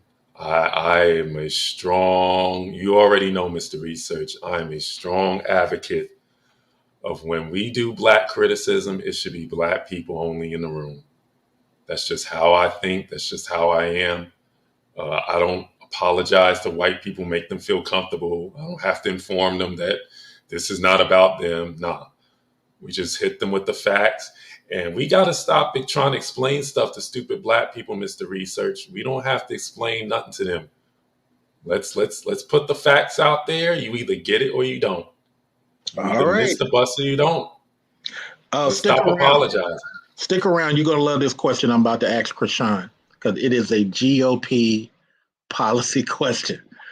I don't care how you answer it, Rashawn, because I have no pushback, no rebuttal, but we're going to end with your answer.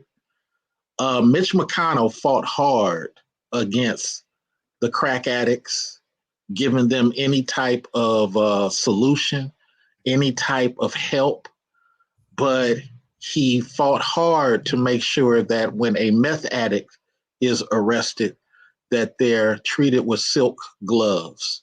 What do you think about what Mitch McConnell did against the crack addicts and what he did for the meth addicts?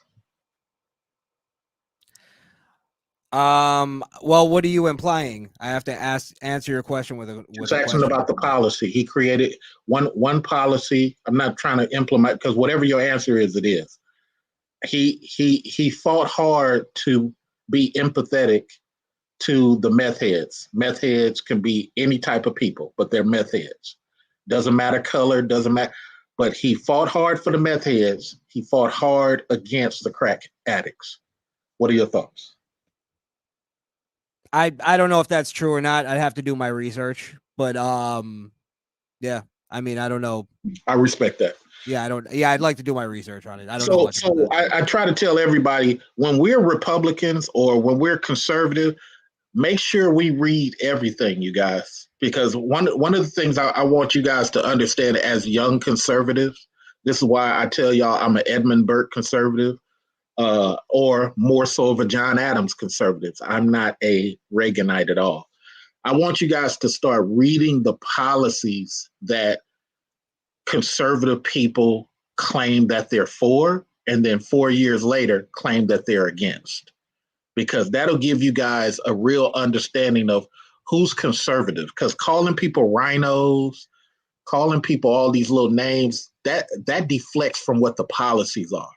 The policies many times are anti-American, as well as the Democrats. Democrats are worse, but a lot of times stuff is anti-American. And we as conservatives, and I'm saying this to both of y'all because y'all conservative, y'all are young, new conservatives.